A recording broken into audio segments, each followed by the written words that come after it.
So complicated. Yeah, I was not expecting it to be complicated. I wasn't prepared for scuff. All right, but now that I am streaming, oh, I just realized the stream title is probably wrong. Oh, yeah. Mm, Let's see. Create, go live. Uh, chaos in what's Astral Ascent. Save. there we go.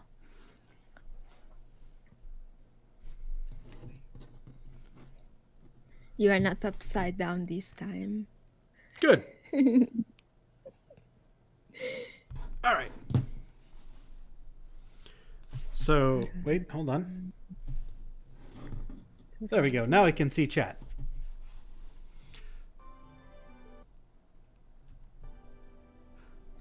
Okay. And I will go ahead and go live as well. Yeah. I don't know why because the place is different. I'm trying to open Astral Ascent from OBS. I'm like, stop. There we go. All right. There we go. Let us play. Go live. Let us play. Play. Scuff is part of life. Scuff is part of life. It just comes with being a streamer. There's no help in it. Okay. So now, how do we co-op? I'm loaded into the world. I think it should be through Steam. No. Yes, that music is nice, but I just want to go live. It should be through Steam Invite. Opening up the game, and then I should be able to join you there.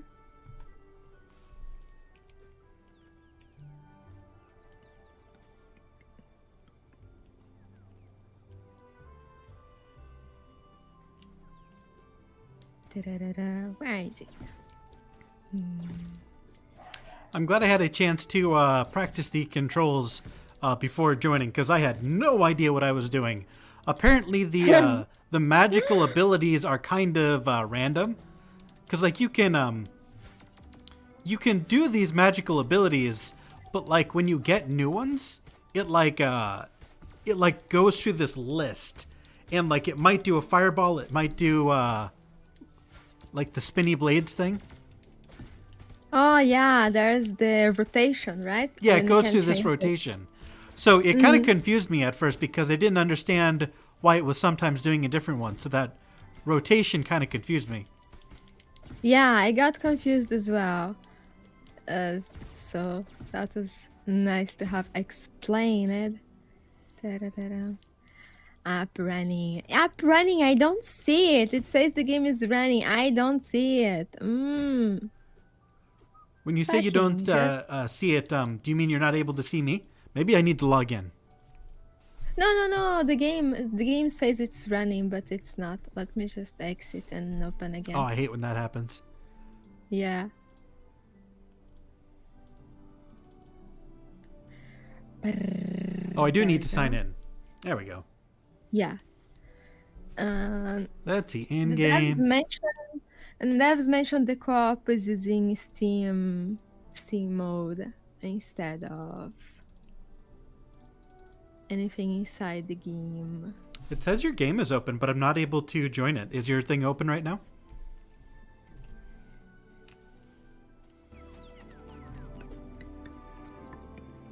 And it's not there. It's just not showing. The scuff is inescapable. It's inescapable. Why? Why does this happen? Why does this have to happen? I see you were playing the game as well. Why? Why? If this has to do with the Windows update, I'm gonna be so mad.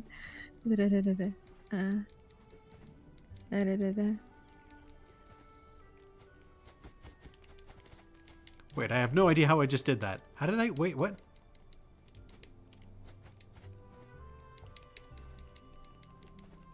How did I do that? It just...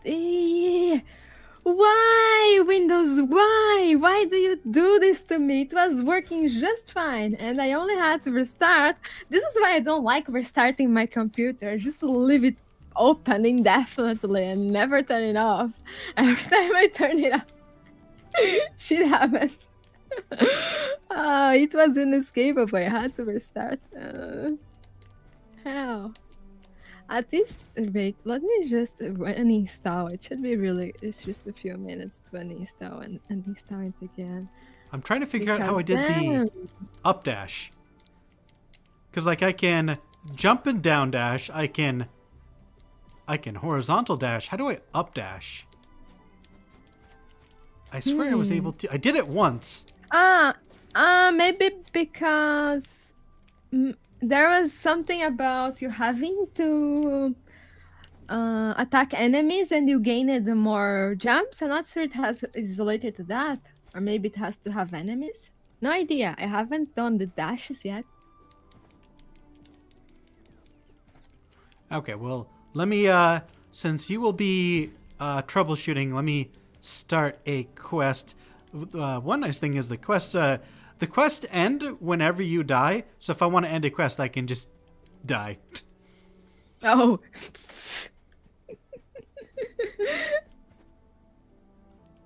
Let me just dive here real quick. Be right back, dying.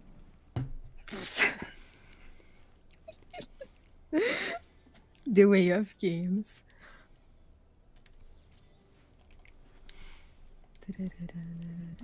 I apologize to my 3 active viewers if the stream isn't particularly entertaining so far, and that I'm just dashing at random. I'm gonna make that more entertaining. Hang on. Nya, nya, nya, nya, nya, nya, nya, nya, nya, nya, nya, nya, nya, nya. I shouldn't laugh at my own stuff. That's my problem. Hello, Zimzim. Feeling fine? That's not supposed to be funny. Now it is. I forgot how to... Who do I talk to for missions? I completely forgot how to... Man, I The played this little game like owl? yesterday and I've already forgotten. Holy shit. Is it this guy? Are you the guy I talked to...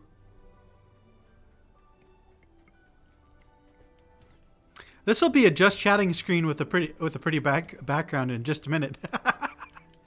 Yeah, that's what this is being. Fuck! Just why, Windows? Why? I did not tell you to update. I said I did not want. Hell. I hate this so much. Whoops, yeah. I'm not a fighter like How do I... No. I forget who I need to talk to in order to, Who do I talk to? How did I already forget what I'm doing? no. Isn't there now on the right side? Oh, there it is. How did I not see that? It's been in the top right corner this entire time. I'm just completely Yeah. blind. Don't mind me. I'm just blind. Oh, wait. I did talk to this guy. I thought, at least I thought I did. Now who do I need to talk to? Oh, join as player 2, RB. Yeah, that's what it should be. No. Finally. You know, let me see if I can. Can you send me an invite? Because I feel like maybe the game will be like stream mode through Steam, so maybe it will still work, even though my game is panicking and not opening. It says the only app you're currently using is VUP. Yeah, but can't you send me like an invite to play Can with I? you? Sure. Yeah. Let's see.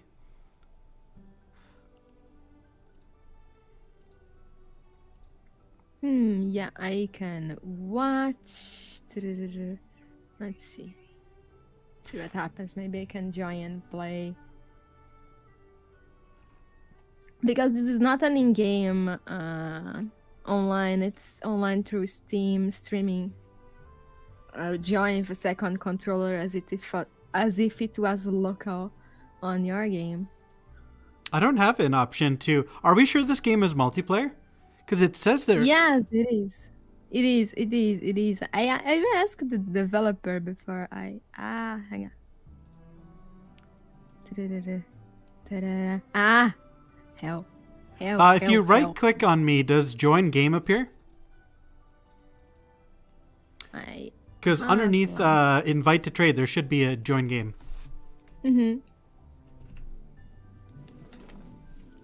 Remote play together.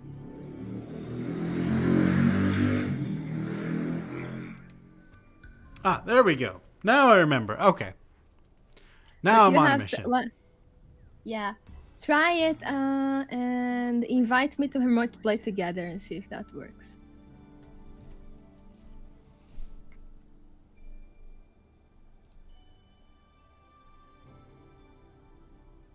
Okay. It says I accepted your request. Yeah, I have to accept your request instead. That's the idea.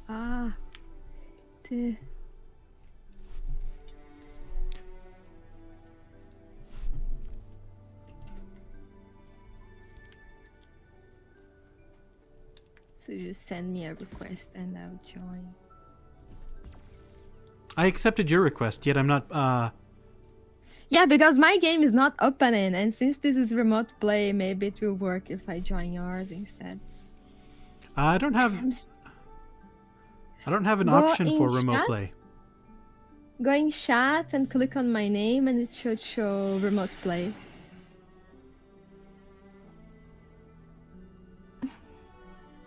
I don't see it. Meanwhile, Play it together. Hey. Yes.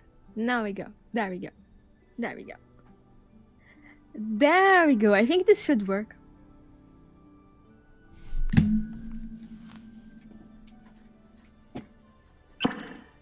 Just some stuff. I heard a thing. Yeah, that was. Okay. Yes. Bashinde. Let's go. Yes, it works. Okay. It works. All right. I don't have shards. Hold on. Why am I not? Remember that screen before you join a quest? There's another player on the side. Yeah. I think I can choose where to play from there. Yeah, I'll have to die in order to go back to that screen. You don't. Let me just get murdered by these guys. Oh Oh my god, they're so weak. It's gonna take all day for them to kill me. I wonder if there's not just a suicide option. Return to or something. No. There we go. Now it works. I didn't even have to figure out why my game doesn't work. Oh, they're doing numbers on me. I'll be dead in a minute. There we go. Oh, and now my game opened. There we go. Now, okay, so I think I know where I need to go because there's a guy who I can talk to switch characters with, and I think if you're playing with me, you can be player 2. Yes. I think it shows to press some button and it shows as player 2. Yes! Care to talk? We got this.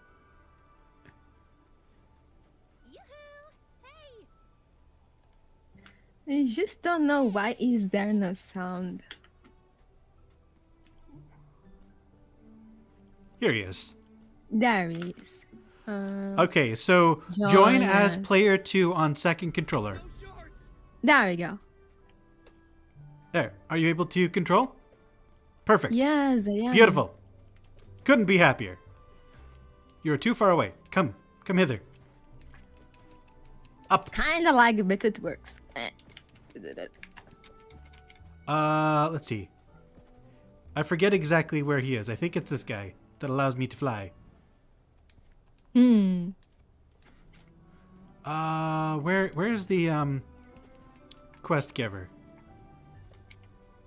I have no idea. I'm just following you. Isla. Oh, for the... I was just talking to him moments ago. How did I already forget where he was? Wasn't it the owl at the right side? I don't know. I only know the owl. I just don't know. Was it the owl on the right side? Let's see. Oh, this guy? Oh yeah, you're right. Fly. Okay. Death Scythe. Hello. How are things? Love taking this. Okay. Now we're cooking. Great. Perfect. All right, come to the right. We shall go on a quest.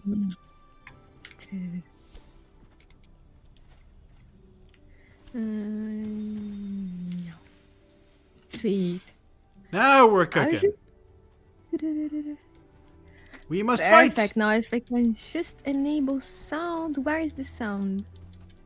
Hmm.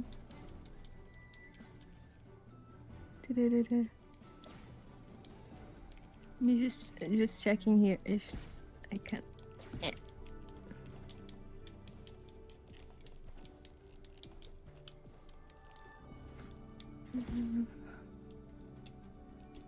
I am not sure why you wouldn't be able to hear any sound. I'm happy to hear you're Yeah, doing well, Death Scythe.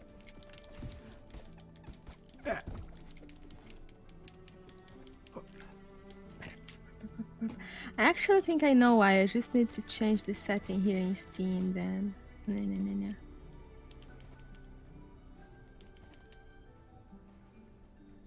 Okay, good. You just get teleported with me if you're busy. All right. That works.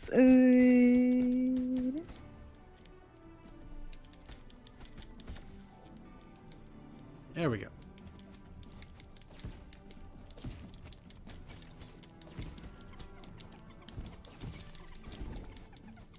I may just open your stream and listen to that instead. That works. Oh no, I will wait. I'll hear myself. That won't work. Yeah, that will be awkward. Giannico, hello! Falls over, is dead? What killed you? What happened?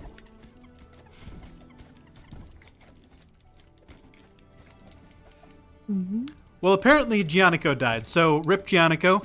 You will be missed. What happened to Janico? I have no idea.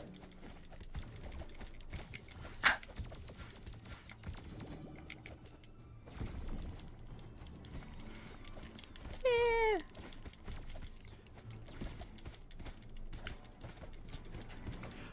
All right. Open the treasure chest.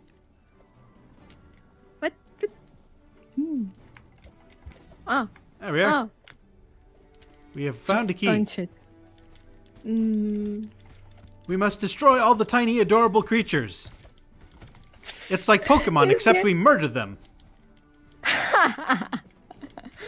It does look so pretty though. Ah. I do like how pretty the game is. It's got a very unique art style. It does. It really does. Life has killed me. Also, my Yes. roommate is a scumbag. What's with your roommate, Jonico? What happened? What did your roommate do? Start a coup in the Philippines? Did he overthrow? You know what? Mm-hmm. What's up? Mm-hmm. No, I think since my stream is kind of scuffed, I'm just gonna end it and link it to yours. Since we're gonna be playing together, you'll always be seeing both of us anyway. That makes sense. So let me just do that.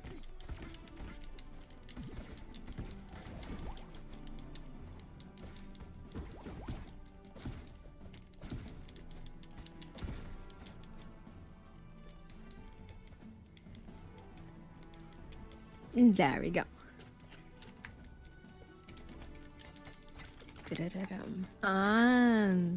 Yeah.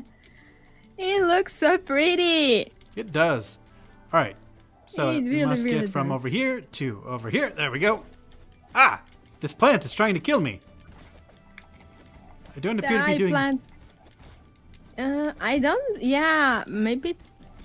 Oh, right. If I'm not using these spells. Hmm. Oh shit.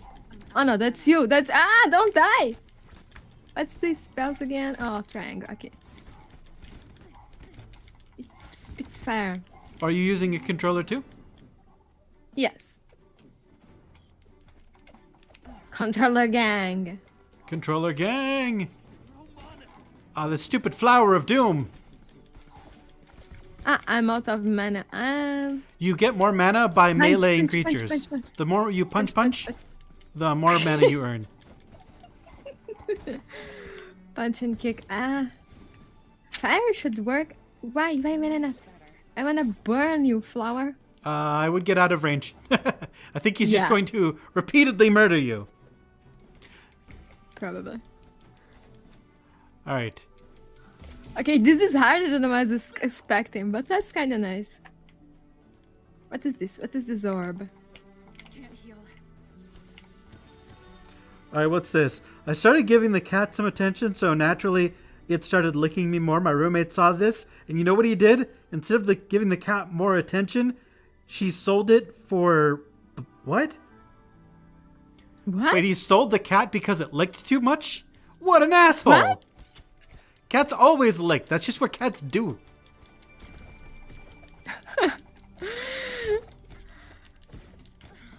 Imagine getting rid of an animal because it was too affectionate. Holy shit. Oh! Okay. That's how you up jump. Oh, how? That will be handy. Alright. Huh. So if you up and then attack, it'll shoot you up. So jump and then a square. Oh, I see. Yeah. Nice. Mushrooms! I thought that was part of the background. Kill it. Kill it with fire. Fire solves all problems. Just burn everything. I'm dying. Damn.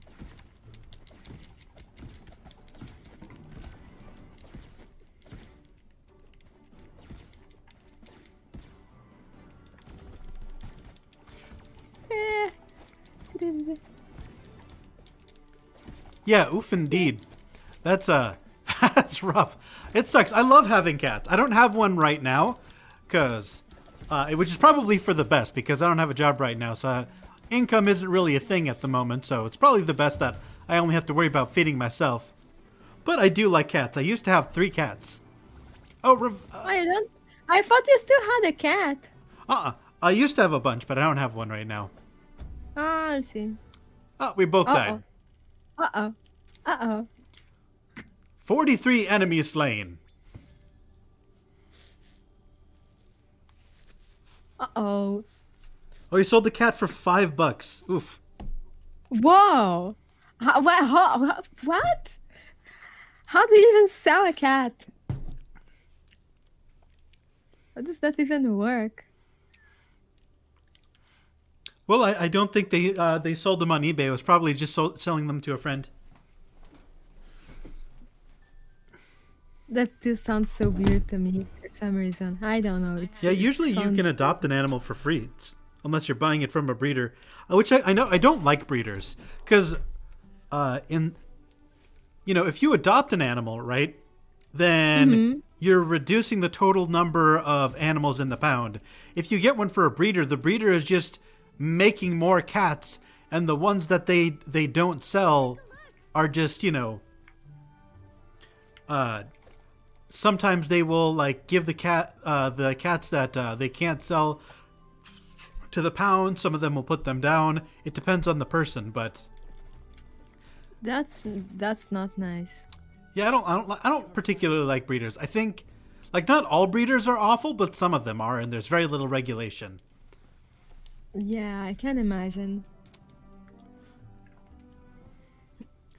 Let's see, what's this?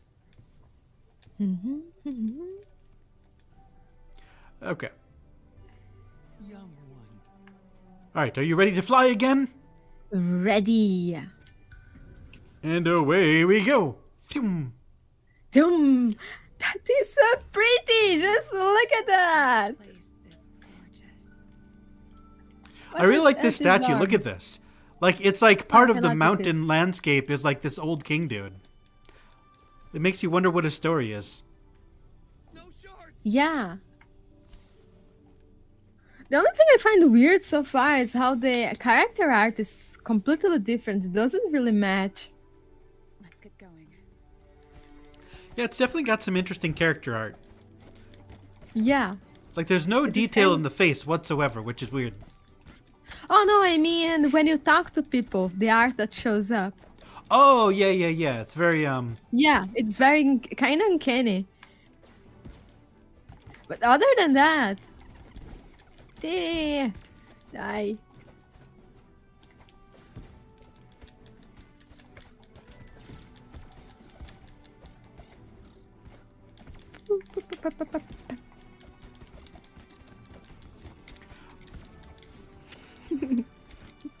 Mushrooms. mushrooms.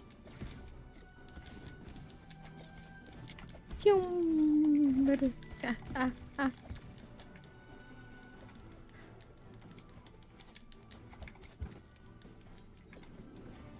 Must be the Oh, what does this do? flower. Pavo's Pavo's feather. Oh, nice. Feather. Increases spell level. What is this? So, we can go to different rooms. Like, for example, we can go to a fight room to get a key. I have no idea what keys do. We can go to an exploration room to earn a gambit, and I have no idea what that means. Or we can go to a different exploration room and get a spell as a reward.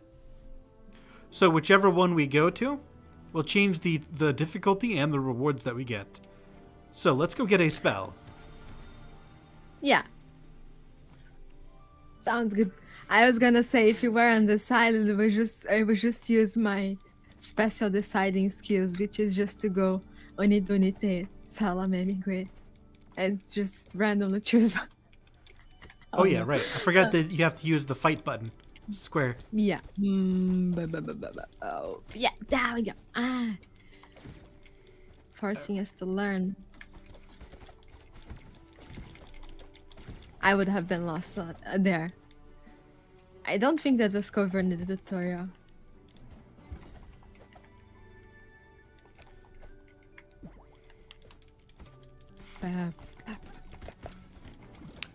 I almost feel bad killing these adorable creatures because they're like just sort of like a natural part of the beautiful landscape, and we're just eliminating all life.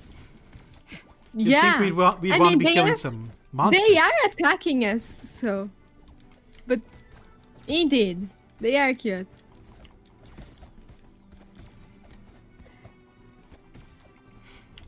I'm a little bit like Excel on this one. They are cute, but so what? What Pokemon do you think you could take in a fist fight? In a fist fight, I don't know a lot of them. I don't know their names, but a lot of them sound so tiny. They sound like you could kick them around. What's a show that we both watched as kids? I remember we were talking about this earlier.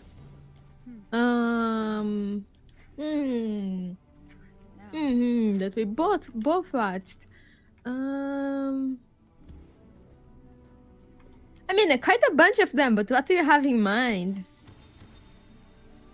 Like, I can't think of any with creatures specifically. Exploration requires precision. Let's see, that's a good point. Yeah. What's the largest animal you think you could take in a fist fight? Largest animal I think I could take in a fist fight. Maybe at most something the size of a lion. Not necessarily a lion specifically, but something that's around the size of a lion. Depends on the animal, a few of them. Yeah, larger than that, they tend to have very thick skin. I would not be able to punch them. Or have much room to do anything. So what lion-sized animal do you think you could take in a fight? To the dogs, probably. Large dogs. Depending on. No, I think no. I don't know. That's really. It really depends on the animal. Some. Just sucking my soul. Some. I have But revived yeah, you. probably Get out of not- the area of attack. On a fist, on a fist fight. That is very difficult. It would be far easier if I had at least a stick. No stick, only your fists. Yeah, then probably something very tiny. I am tiny as well. I don't have much punching power. I could kick them, That's true. so So like, something the size of a large dog still sounds about right. so like, do you think you could take a golden retriever in a fist fight if you had to? Yeah.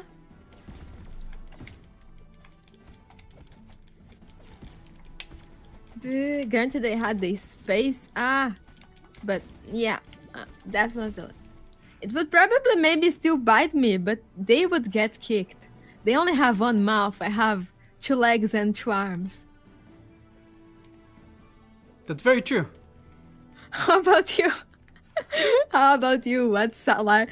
I mean, if it was a bit more some herbivores, you could probably take on something bigger than that. Like, for example, some cattle and stuff like that. If they are smaller, that would be easier to take down. How about you? Let's see. I am confident that a determined enough squirrel could take me out.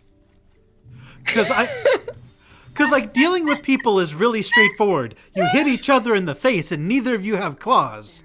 So, you know, there's a lot of back and forth. There's a lot of tactics. Most animals of all size have like teeth and claws.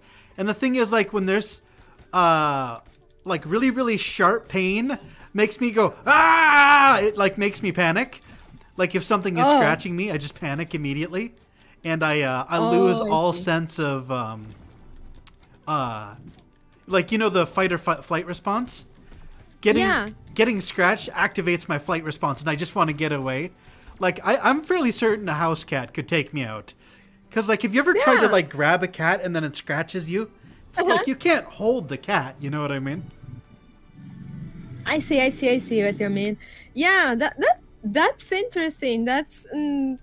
Because, like, imagine trying to fight a squirrel, right? So you kick it. Well, it would probably just bounce. Jumps all around you. Yeah, a squirrel could probably jump all around you and bite you. Even hamsters can bite, and they bite quite strong. It would hurt. A hamster could bite it, and it would hurt. I have been bitten by them before. I think my main issue that I also had with the dog, and the reason the dog bit me isn't because I wasn't aware of it. It's because I thought, oh, it's barking at me all the time. Cute dog. I don't care about you. Hey, how are you doing, buddy? And then he bit me. And I'm like, fuck. And I wasn't exactly pissed enough that I would hit him or anything like that. I stopped and he just sat there. And I was looking around to see if he had an owner that I could complain to.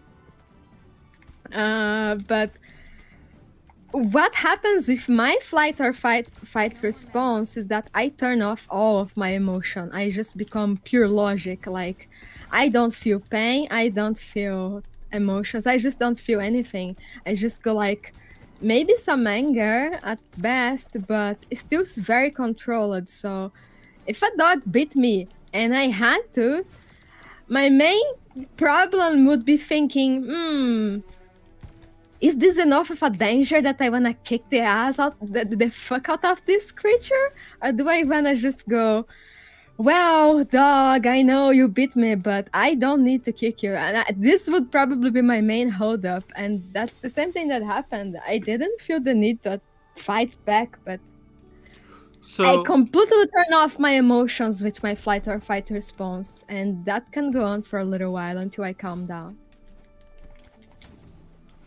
So let's say it's like a coyote. It's a wild coyote, and it's like attacking you for no clear reason. How would you respond to that coyote?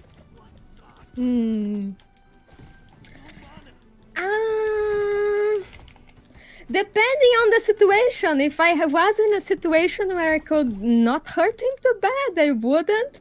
But let's say, for the sake of argument, I'm in the middle of nowhere and I'm traveling without too many supplies. I'm not too close to the civilization where I could easily get help if I needed. I would kick the shit off of that coyote. But if it was in the city, I would probably not. I would probably just kick it enough that it would stop and leave me be. Since you could easily get help and medical treatment if you needed. What's a few scratches? We have antibiotics. It's not that bad. Unless it's not attacking my face, I don't really care. Scars are cool. That's my stance on it. Like, a few scars versus killing the animal over no reason, I take the scars. But if it threatens my life, then it's going down. Can you walk over to my character and hold R1? Yeah. You have to hold it. There we go. Thank you. No worries. I have a flying sword now. Nice. Yes. A mythic gambit.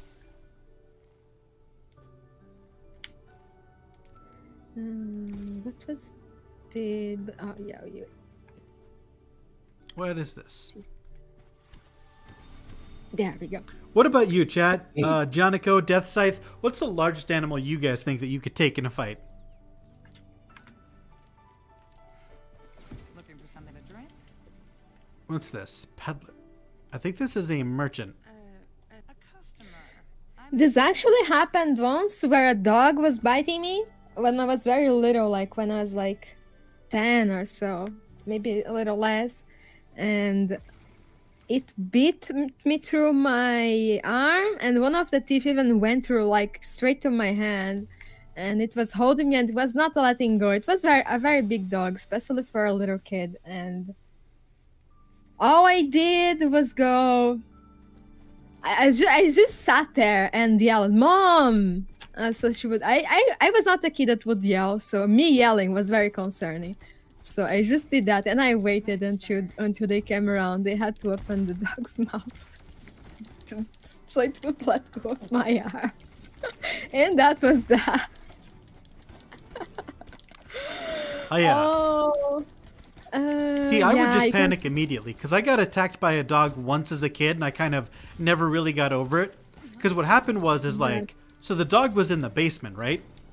Oh, yeah. It was the same thing for me. Go on. So the dog, Sorry. so the dog was in the basement, right? Uh, And so I was going down the stairs, and I didn't know that the dog was waiting right at the top of the stairs. So when I opened the door, the dog got really excited, and I tried to push past it because I needed to go into the basement to get something. So it started jumping on me, like as I was trying to push past it, and it threw me down the whole flight of stairs. I went backwards head first down the whole flight of stairs. Oh, wow. That must have worked. Yeah. Oh. It was similar for me, but I was like, I was in someone's house. I asked, "Can I go take some walks around the house?" I was bored. I didn't want to go in, and I was walking around the house, and they said, "Okay, fine." And then there was this basement entrance, and I was like, "Oh, what's this?"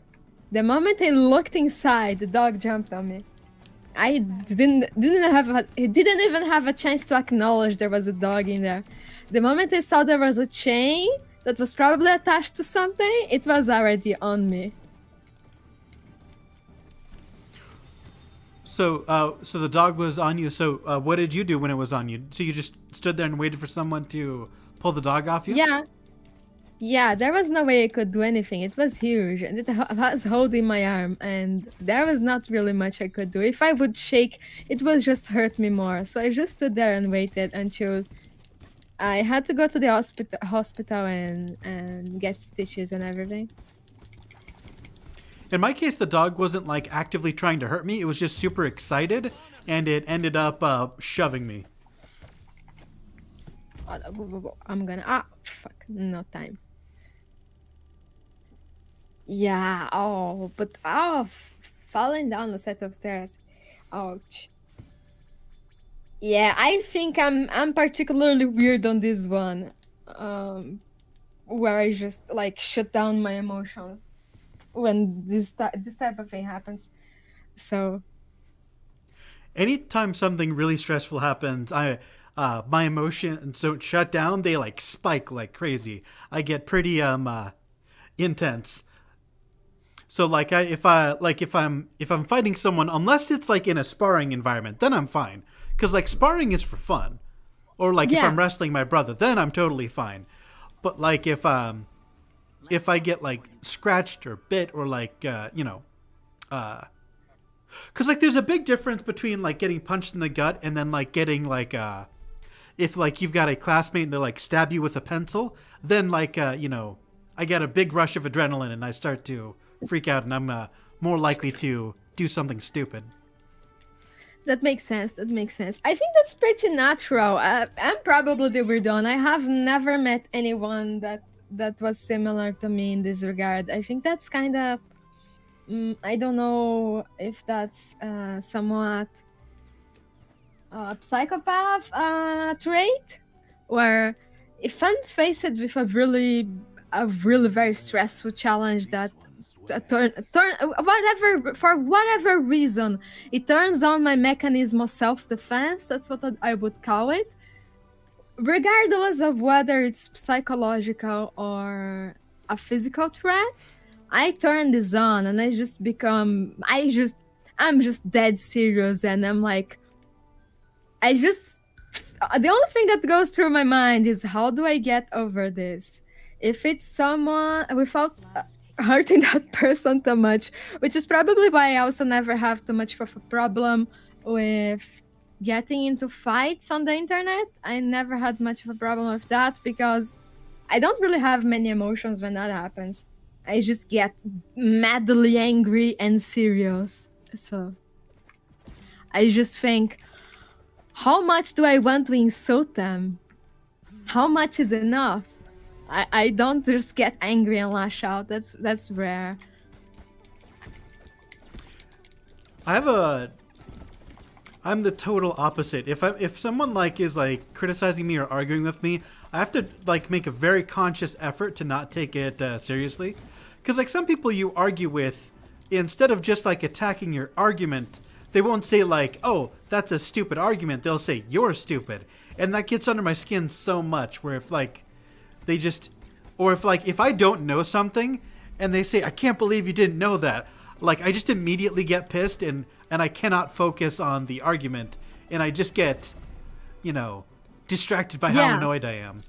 So That makes sense. I think what I also get annoyed. Make no mistake, I do get annoyed. I do get very annoyed in that case, and I think I get, from what I have noticed at least, I get annoyed more easily than you do because very minor stuff annoy me.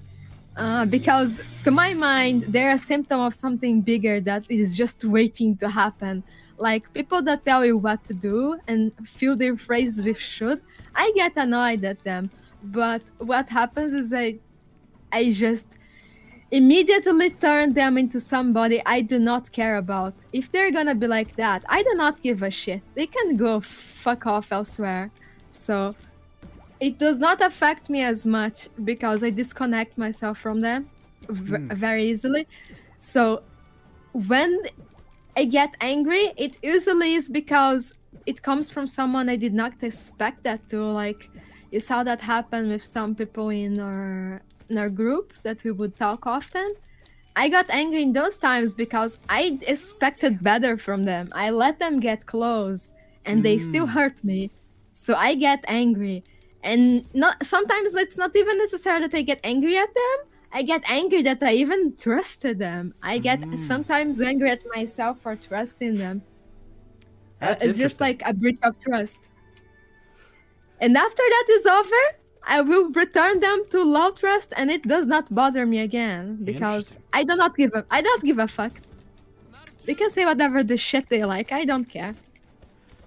See, that's something that I really try to do, but I have to work really hard to actually pull that off. Because I agree that that's the best thing to do. Like, once someone says or does something that, betrays your trust, then I want to completely disconnect from them. I'm just not particularly good at it.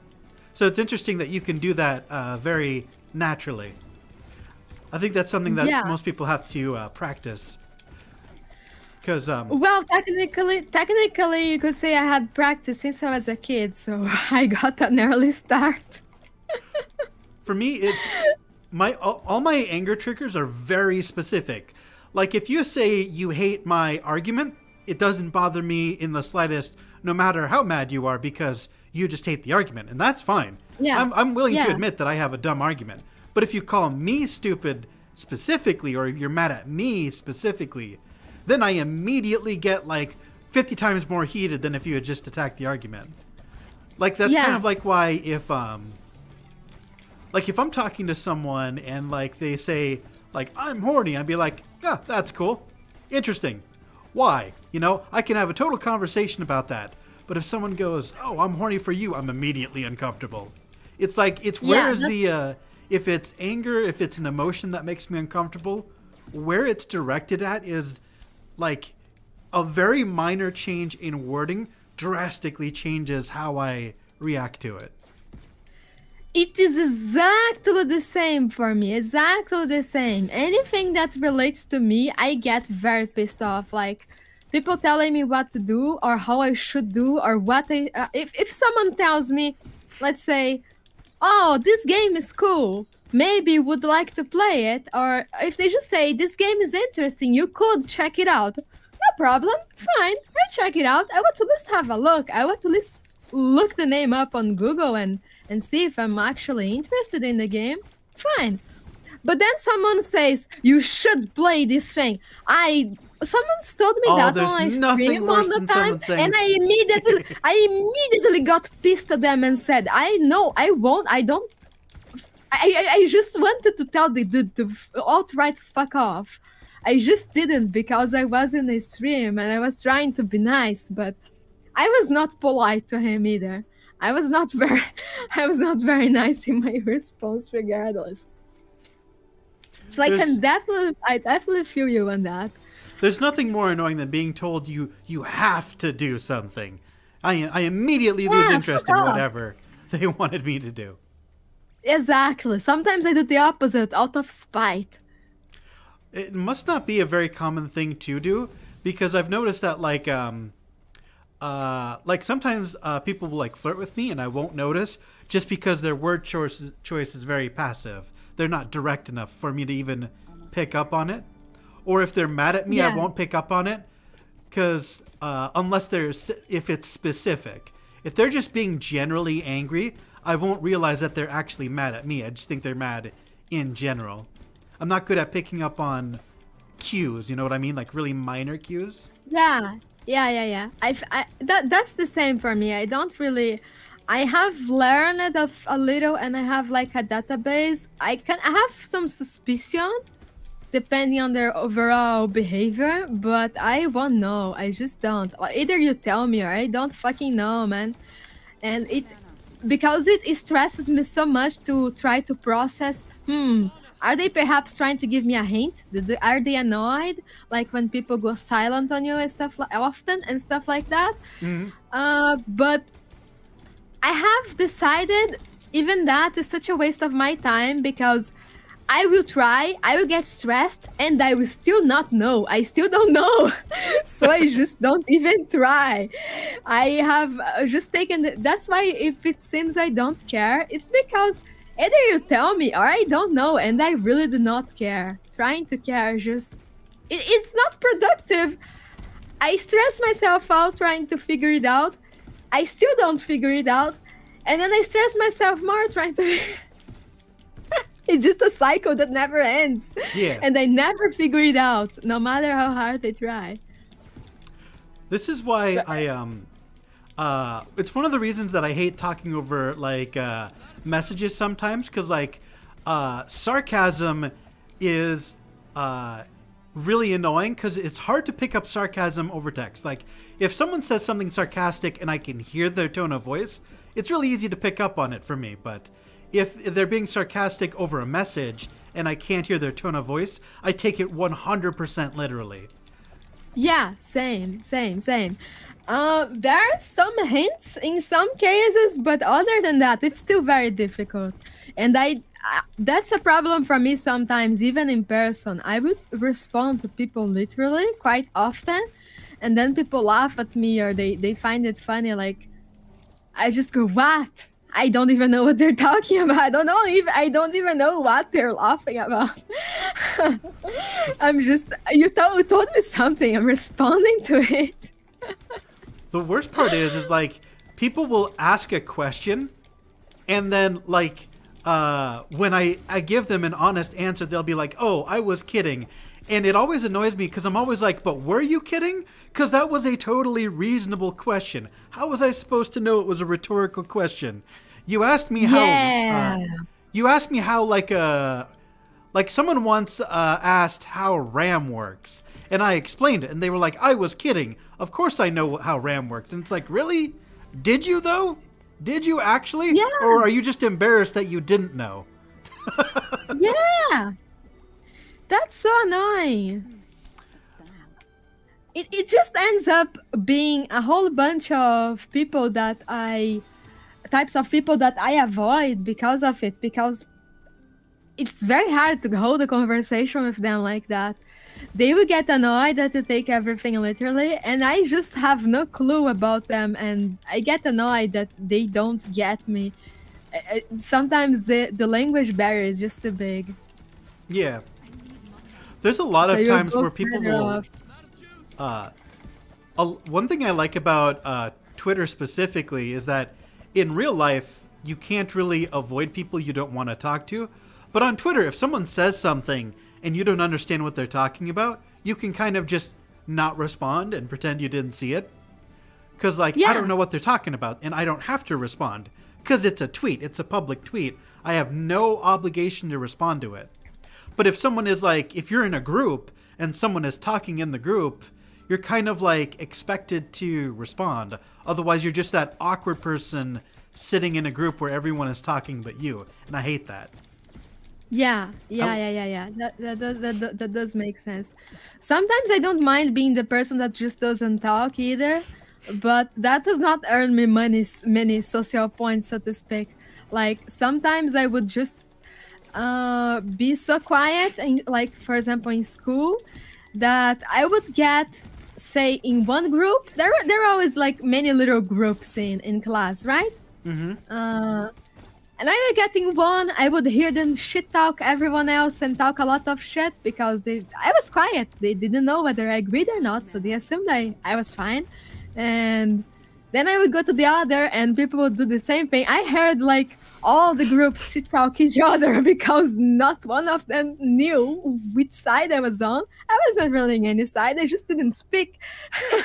So they assumed that I either wasn't paying attention, sometimes they assumed I was deaf, sometimes they just assumed I was agreeing with them. And it was so funny to me. Like, I heard all the sides of the story. It was hilarious. But yeah, I think some people are right with that. They don't mind if you don't talk, so long as you are not doing anything against them either. I think the worst was like, I don't want to make it sound like I was some kind of party animal. I was never that cool. But I did get invited to a couple parties in high school just because I didn't care about like the legal... I didn't care about the law a whole lot, so I would drink underage because I just didn't care. Not because I was like some, I didn't do it to be rebellious. I did it because I didn't care that it was a rule and I thought it was dumb. So I would just do it regardless. So I would end up hanging around kids who would do that sort of thing. And so they would assume that I was kind of like a rebellious party animal when I kind of wasn't. And they would invite me to parties and I would hate it because it was so awkward. Because I'm in this room with like, you know, 15, 20, 25 people that I don't know. I'll know one person at this party, and they're talking to a bunch of other people and ignoring me. So it's like, well, I'm at this party, and I don't know what to do. So I'm just going to have a couple of drinks and find an excuse to leave because I don't know what I'm supposed to do. Yeah, that sucks. That sucks.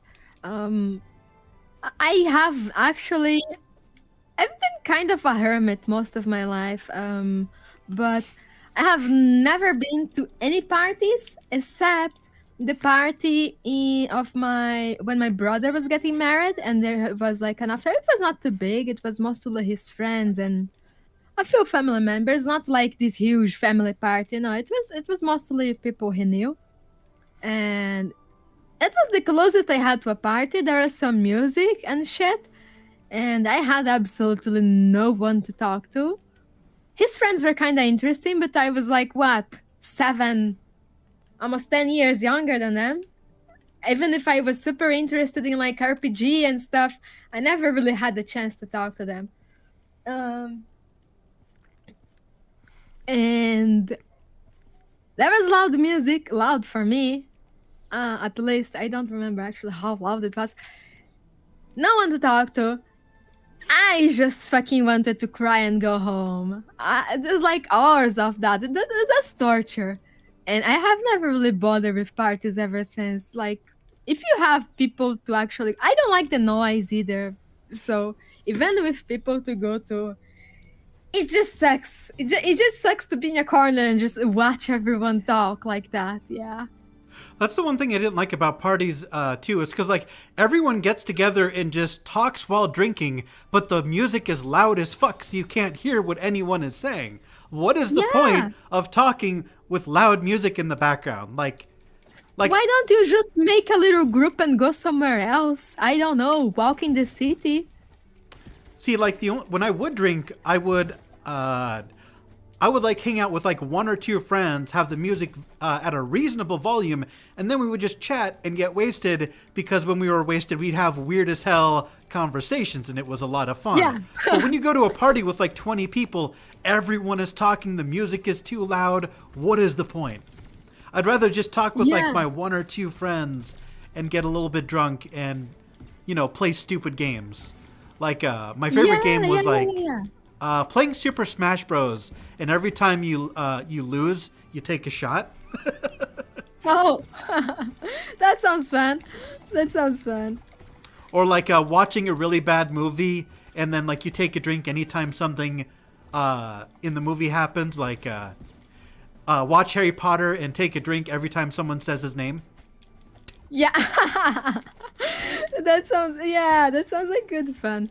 I never had the chance to do anything like that. It's a lot of fun. Like drinking with like a couple of friends is a lot of fun. Cause like you, when you drink in a relaxed environment, you get extra relaxed and extra comfortable. So you talk about things you would normally be too embarrassed to talk about, and people will, like if you've ever heard the stereotype of like the people who cry when they're drunk, it's because they usually don't talk about their problems, but when they drink, they do. And you can actually get really close with people in a very short span of time just by loosening them up enough to talk about what's been bothering them. So it can be fun, it can be sad, it can be stressful. You never know what's going to happen. I'd be down to do that sometime. Probably not something I could do all the time, but I don't know. One of the only times I got drunk was because I had never gotten drunk and I just wanted to know how it was like. And I drank until I got drunk, and it's just like, oh, okay, so this is how. One time or two does not hurt, even though, you know, I can't really drink much, but it sounds like a fun experience. I like trying new things. It really depends on who you go drinking with, because if you when I was in college, I actually stopped drinking. I drank all throughout high school because I had drinking buddies who were really fun to hang out with when we were drunk. But when I got to college, they acted completely different than my friends in high school did. And like they weren't like it's hard to describe. Yeah. They just acted different and expected different things when we would go drinking, and it totally didn't line up with how I was used to acting. So I kind of just quit altogether because I didn't understand what they were doing. Because like when I was in high school, we would get drunk and we would do crazy shit. Like we would go, we would dare each other to do stupid things. We'd get loud. We'd make jokes. We'd pull pranks. Like we would get wild. We'd get riled up. We'd get high energy. But when I was in college, which I assumed would be like the height of partying, that's what the movies always told me. Oh, you have wild parties in college. Nobody got wild. They would just have a couple of drinks and chat. And it's like, I thought we were going to party. You invited me to a party. Let's party. And then everyone has like one drink and talks. And it's like, what? This isn't a party. Yeah. I thought we were going to play games. I heard of some people who could go nuts with music and dancing and shit like that. That sounds fun as heck. I think you really got to be on the same page with what type of event you're having. Like, if you just want to be chill and talk, that's cool. If you want to, like, if this is a dance situation, is the point to drink and dance? You got to know that in advance. We got to know what the tone is. I think it depends mostly on the people involved. Like, I have been confused for being drunk before. I don't know if that's because, like, I could have 50 mLs of, like, a tiny bunch of a little cup of wine, and I'll get mildly drunk. So I don't know if because of that, even some very mild stuff affects me that way, and I get what can appear drunk, even though I have not drunk alcohol specifically. But I had people confuse me for being drunk before. I am not that different. I'm just, when I'm being super hype and loud and obnoxious, that's me when drunk. That's just me when drunk, but with less of I slightly impaired speech because of the alcohol. That's just, I'm not really any different. I think it just depends on who you were talking with. It ends up being the same problem we were discussing earlier of having people to vibe with. Yeah. You just have to find the right people. And then whatever you end up doing is just whatever. Let me kill this dude first. If I don't die, I will revive you. Oh, fuck. Oh, fuck. Let me see if I can revive you first. Yeah. Yo. Because of the lag, this makes it a little bit difficult to time the attacks. It interrupts me. Yeah, I have to either wait for him to come here. The thing I hated was like when like the boys would invite me, but the purpose of the night out was to like hit on girls. Because one, I didn't want to, and two, even if I did, I wasn't good at it. Because like, so, like the whole process is weird to me because, first of all, anytime a girl is at a bar, they're doing their own thing. They're usually with their friends. They're talking, they're having a good time, and you kind of have to like interrupt, like put yourself in the middle of what they're doing, which just seems really rude. Yeah. Like they were, them and their girlfriends were just hanging out and talking to each other, and I'm expected to like, saunter on over and be like, "Hey, ladies, let's make your situation about me. I'm important." It's like that's obnoxious. Like. Yeah, like, it really is. I never understood it. It's like they're clearly having fun on their own. Why am I getting in the middle of their fun? It just seems so obnoxious. I never had any interest either. I mentioned I never really had female friends because whenever girls get together, even adults, even most adults, they start whining about men or talking about men or shit like that. And in school it was like, oh, did you see this celebrity? How hot is he? Oh, did you see this? I don't know, but this boy, I'm so into him. And I'm like, I don't give a shit. I don't really give a fucking shit. I don't care about this dude. I was like, The only boy I was interested in wasn't even because he looked pretty or anything. I thought he was cool. He was nice. He was funny, and he even helped me shit once. He didn't even need to, but he saw I was having trouble with a question, and he just decided to help me. I thought that was really nice. That he was even paying attention to me like that because he sat in front, and I thought that was nice. He was a nice guy, and of course, most girls thought he was ugly, but that's not the point. Right. You want a friend, right? If you wanna make friends, you want someone to be a friend. Who gives a shit about this? Who gives a shit about who's pretty or who kisses good or whatever the fuck you were judging people of? It is so fucking petty. Yeah. And then they'll try to approach those boys as if they have some chance. Oh, holy fucking hell!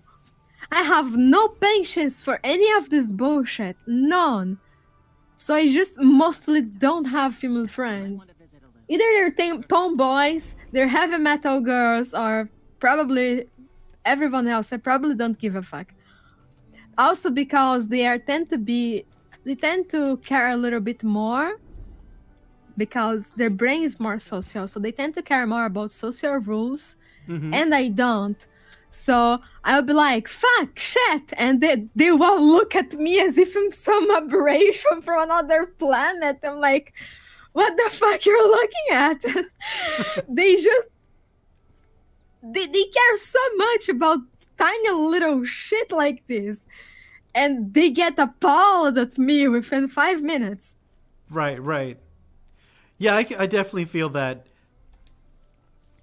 There's it's always kind of frustrating when you're just not on the same page as the other people in the group, because like it's so weird when like they're all obsessed with something that seems totally meaningless. Like you know what always annoyed me about the way like when I was a teenager, the way guys would talk about girls is like if they always wanted a girl to be slutty, right? But if she was, which made them happy, they would disrespect her for it. Like, yeah. Why? What? Why? Yeah, exactly. She's giving you what you wanted. So this is what you've been begging for. And now that you have it, you respect her less? What? This is what you wanted. Yeah. It makes no sense.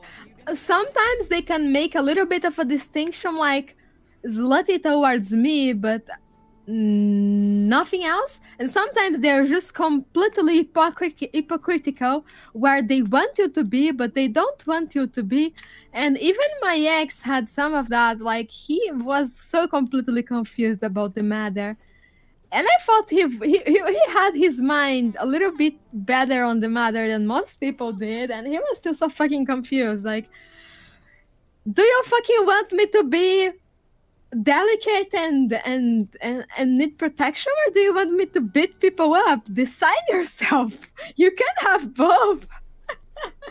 Do you want me to curse and not give a fuck, or do you want me to what the fuck? It makes no sense. They want opposite things. Like, make your fucking mind. 100%. Like, it's always annoying when like there's like weird double standards, right? Like, because like everyone wants something different. Because like even girls, right? They would they would complain that men never show their emotions. But anytime I did, there were a lot of girls who would like, as soon as I did open up, they would like think less of me. And it's like, this is what you wanted me to do. And now you think I'm a punk and you stop talking to me. Fuck, I hate that so fucking much. I hate that so much. Ah, hell. Oh, hell. I hate when they do that. It's so hypocritical. It's unfair to say this is a girl problem or a man's problem because both sides are very hypocritical. Yes. But I feel like there's different like patterns. Men tend to be hypocritical in one particular about one particular subject, and women tend to be more about another particular subject. For sure. And that's the only difference, because deep down it's the same fucking thing. But right. I hate that one part. That one particular, they hate it so much. They have no fucking idea how much they hurt people doing that. 100%. I never understood the oh, no, there's nothing over there. I never understood, like, there's this like weird expectation that, like, not all girls obviously, but some of them had, were like, if you didn't show emotion the way they expected you to, it would annoy them a lot. And if you didn't care about the things that they cared about, it would annoy them. Like, if how do I phrase this? Okay, like, you know, this is a total meme, but it's a great example. You know the Titanic, right? Yeah. So, like, it's a total meme, but it's 100% true. Like, oh, he didn't cry during the Titanic. He has no emotions whatsoever, right? But then if you're genuinely upset about, like, you know, like, because you have, like, issues with your parents, like you've got like mommy issues or daddy issues or whatever, then they, like, don't respect you because, like, you're a man, you're supposed to be able to deal with that. And it's like, what? What? Yeah. So I'm supposed to Yeah. cry at the Titanic because it's a sad movie, but I'm not supposed to cry at things that actually hurt me? What? One's fiction. One actually Yeah. happened. So why is it weird that I Yeah. cry about, like, my parents, but I don't cry at a movie that made you cry? Like, I it's just I don't know either. It's just so fucking mind-boggling. I can't even. I can't even explain that. I think a lot of this boils down on a deeper level to Let's get going. two main things. Expectatives, like they have those fake weird ideals that they see in movies and shit like that, and they want that to be reality. They want everything to be perfect, and that uh, sweetie honeymoon they see in movies where everything happens just the way they want it. So that's one thing I think affects a lot of people. And on another side, they have a lot of issues themselves, and they're projecting their issues onto you, and they just they just want someone to be their perfect little partner and love them because they don't love themselves. I feel like those two things are so common, and they affect at least on some layer how fucked up people end up getting. They have very unrealistic expectations, and they have a lot of issues they don't deal with, and they expect the other person to deal with. Like, I don't know. I really don't know how this happens. This is the closest I get. I know these two are very problematic. like, high expectations is definitely a problem on both fronts, but it's like what the expectations are totally different. Like, Yeah. guys always consistently ridiculously overestimate how attractive they are. Like, consistently. Their sense of self-worth is always like 10 times higher than it actually is. Uh and like it's so funny when you have to I'm talking to my guy friend, and he wants to show off about something that isn't going to impress anyone but other dudes who are into the exact same thing. Like, what's a good example? Okay, so I grew up in the rural Midwest, right? So a very common thing would be like fishing, right? Uh-huh. So they would catch a fish and they would think it's cool. So when they would talk to women, they would brag about the fish that they caught. I have never in my life met a woman who gave a shit about fishing, but they would be convinced that it's a very attractive thing to be good at fishing. So they would just like talk at the woman about fishing for like an hour while her eyes are glazing over. She would want to be anywhere but there. And he just totally doesn't comprehend that she doesn't care about his fucking fish. I caught a 10-pound largemouth bass. No one cares. He's just wildly overestimating how impressive that is. Yeah. I have seen that happen. I mean, and on the woman, when that happens, even if I don't care, I want to at least not insult the guy because I mean, I'm not gonna hurt his feelings over it, but I'll get the fuck out. If they keep going on trying to brag, that is kind of annoying. It's kind of annoying when people are trying to brag to you like that. Okay. You got teleported back down to me because I'm player 1. Crap, how did you get up? Here, then jump, dash, and on the other side, you can only jump on the rocks, yeah. Oh, okay. There we go. Powerful aura. Okay. So, but yeah, I think one thing that I've noticed, like in relationships in general, that's a consistent problem. So, like getting married, right? Yeah. So you know how the stereotype is that men hate getting married, and men are afraid of commitment, right? Yeah. So I've talked to a lot of people, because like I'm in my 30s, a lot of my friends are married, and some of them are even divorced. There's something I have consistently noticed. A lot of women who are not happy in their relationship, when they realize that there are problems, they will push to get married, while not being happy in their current relationship, because they assume that once they get married, that the dude will change. Once they get married, he will grow up and he will mature because marriage is the next stage of life. So this event will, for some reason, change him. It's going to totally change his perception.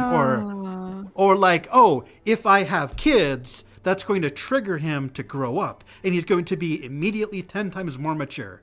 It never works. It's never happened once. Shit. There's a... Or maybe... Yeah. Yeah, that's so fucked up. I feel like another aspect that I see that seems to happen to me, at least from what I see, is that they are thinking they are afraid of commitment, right? Mm-hmm. So they want to tie him up in a way he can't leave. And having kids is the ultimate way to do that. If you had kids, men, even if they are unhappy, they really can't leave you. I feel like they are having this obsession over having someone that will not leave them for some reason. Or at least that's what I feel happens sometimes. Maybe it's not all the cases, but I feel this happens a lot. Like they are just trying to tie the guy down. And that's the way they try to do that. So that they feel comfortable and safe that they can't leave them. But the thing is, like, if you want to have a kid or you want to get married because you think that's going to improve the relationship, if he doesn't want to do it and you force him to, it's not going to have the outcome you want because he never wanted to have it in the first place. So it's just going to be a net negative because you pushed him to do something he didn't want. So if you're then surprised that making him do something he didn't want made the situation worse, I feel like that's kind of on you. Like, he told you he didn't want to do it, and now it's worse now that he's done it. You know what I'm saying? You know that... Yeah. You know, I noticed that a lot in general. Like, some people get a boyfriend that likes games, right? That happens a lot. Yeah. And then they complain at him for it. Like, what the fuck are you expecting? Are you expecting him to change for you? Yeah. I definitely feel it. They definitely do that. They expect the other person to change for them.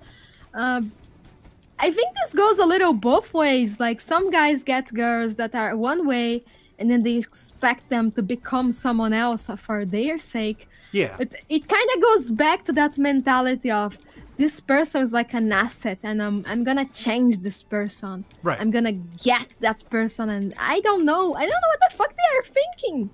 Why don't they just respect the other person and find someone that meshes with you? Right. Expecting someone to change, regardless of gender, is always a losing mentality. Because you know what I've noticed? Like, I'm not a party animal, but some of my friends kind of are.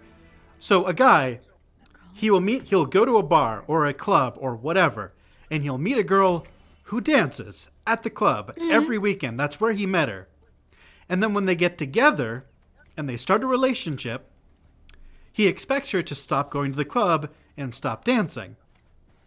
But she doesn't. And then she gets jealous that she's constantly going out and getting drunk where other guys might hit on her. And he's getting really, really jealous. And it's like, you know that she likes to get drunk and she likes to dance at the club.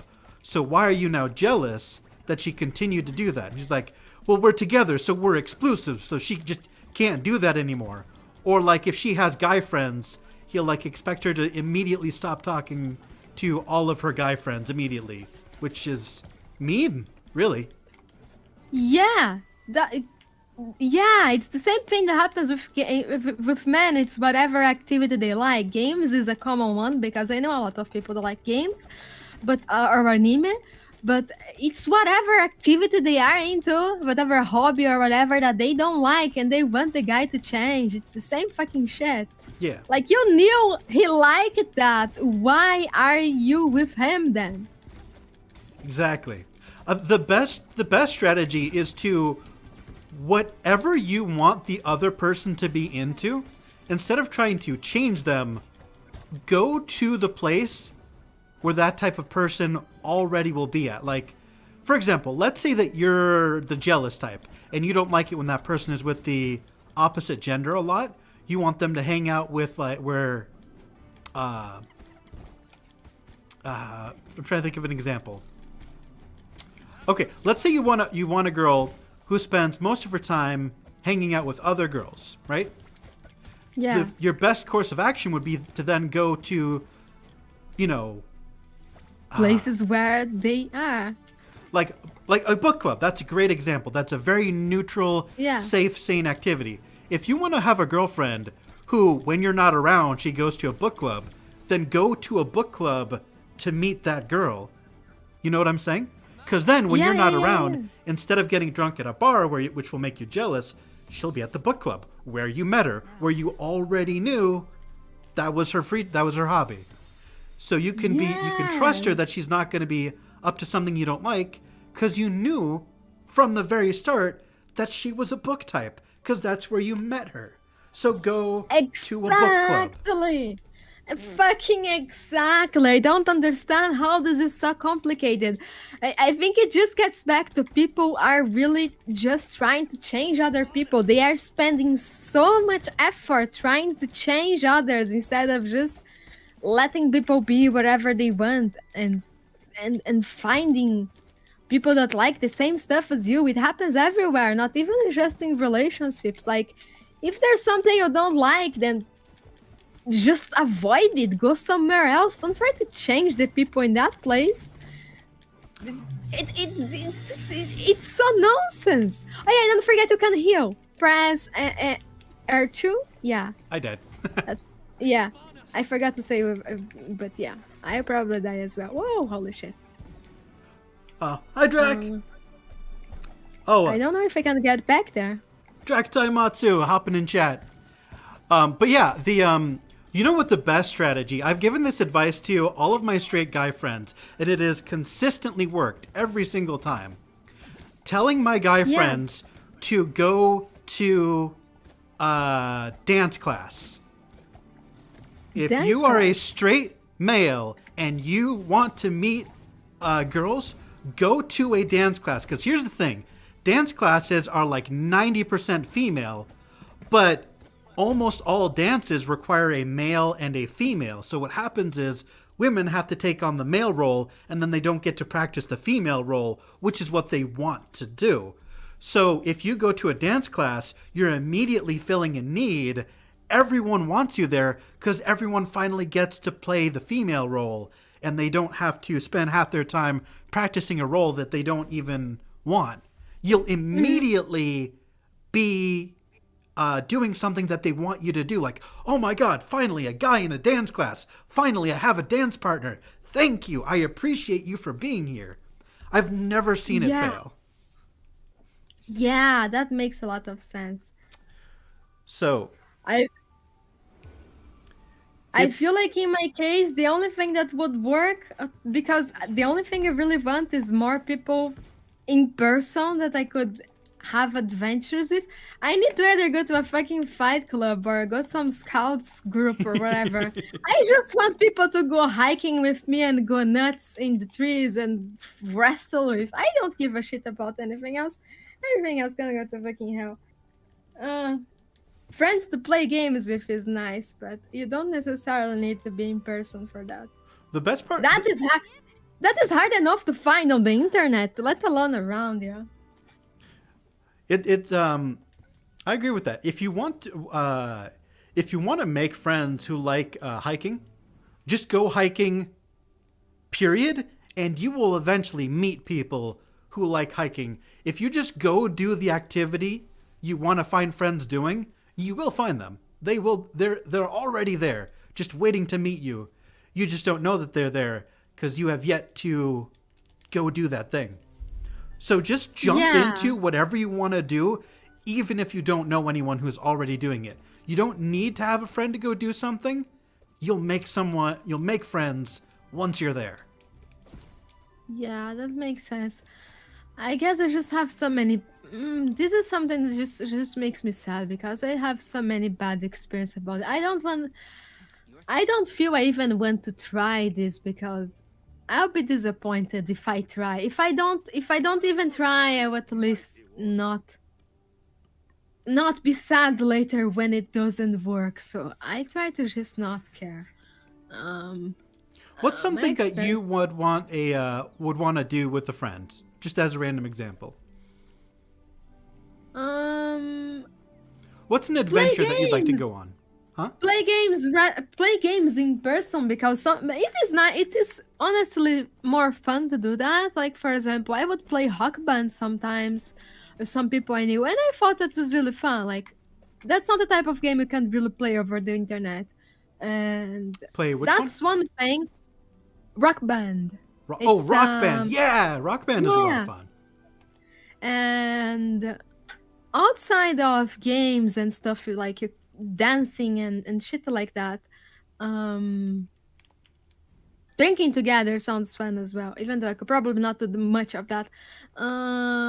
Adventure, something going outside, traveling, going hiking, going to visit new places, just exploring and having someone to be there with you, because going exploring alone, it is fun, but um when you are in the position where you have like just someone that vibes with you and to go along with that person and you can talk together and you can, I don't know, see something and come up with something to do with that, or maybe you both decide to go crazy and just do some random shit in the middle of the street. That type of stuff is very fun. And something to rest, so that's probably the easiest.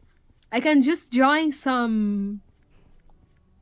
That's the only one that is guaranteed that I can find someone, so it doesn't make me sad. I can just join some of the dozens of groups out there, or there's a bunch of people that want the same thing, and fight the fuck out of them for fun because that's also what they are there for.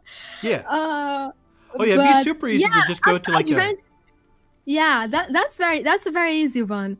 But having an adventure partner is something I don't really expect much out of. Like I went hiking before, and 99% of the people I met there were like either kind of environmentalist people or people who just I don't know, like imagine vegetarian type people who were just there for the Oh. oh pretty nature and stuff like that, Hmm. or yeah, shit like that. I don't mesh with those people. I don't care for them. I don't want to go traveling with someone like that. I would rather travel alone.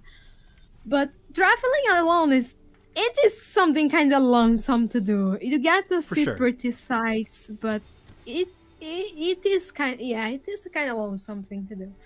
Let's see. I will still do that regardless, but What I really like for going places casually, I generally have a really easy time finding people who like to hang out in interesting places. If I go to a lounge, like there's a lot of different type of lounges, and you can't find them everywhere. But like What's even a lounge? But I have to look that. I don't even know what that is. Hang on. Let me kill this shit and I'm gonna look that up. So like I'll give you an example. One of many types of lounges is I used to go to a place called, it was a hookah lounge. Do you know what a hookah is? No, I don't even know what a lounge is. I'm looking that up. Okay, so hookah is a. Do you know what a bong is? No, Okay. I don't know what any of that is. I can't relate to anything like a lounge either. Okay. I mean, I'm looking at some images and it looks like a bar, kind of. I've never seen one of those. Okay. So tobacco, right? Yeah. So imagine instead of rolling the tobacco into a cigarette, you instead put it on hot coals. And then instead of breathing in the smoke from the hot coals, you breathe in through a hose, and that pulls the smoke down through water. The water fills out all the really harsh smoke. And so you just get the flavor and the nicotine with none of the really harsh chemicals that come from tobacco. So you get this really, really clean taste and the nicotine with none of the carcinogens. So you can I have seen those. Yeah. So you can actually, one hookah can have like 4, 5, 6 different hoses that you can inhale from. So what you can do is if you go to a hookah lounge, instead of drinking alcohol, people are smoking. And they'll have like flavored tobacco. Like my favorite was peach cobbler or like blueberry muffin. They had blueberry muffin flavored tobacco.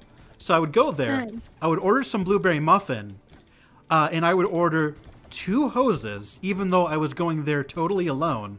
And then I would sit at a booth with this second hose that's totally unoccupied. And then people would be just sort of walking in, and they would see like, oh, there's this guy sitting at a booth with 2 hoses, and he's like, all the booths had like a TV. So I'd be watching TV, sitting at a booth with 2 hoses, and they'd be like, oh, are you waiting for a friend? And it's like, no, I don't have a friend, actually. I'm just, here to hang out. So they would sit down, smoke some free tobacco that I paid for, and then we'd just have a good chat. We'd have like, talk about whatever.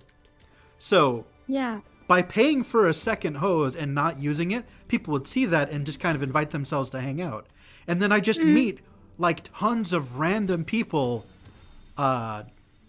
It's kind of like going to a bar and buying someone a drink. It's an invitation to talk to someone, but you don't have to. It's an invitation. It's very non-threatening.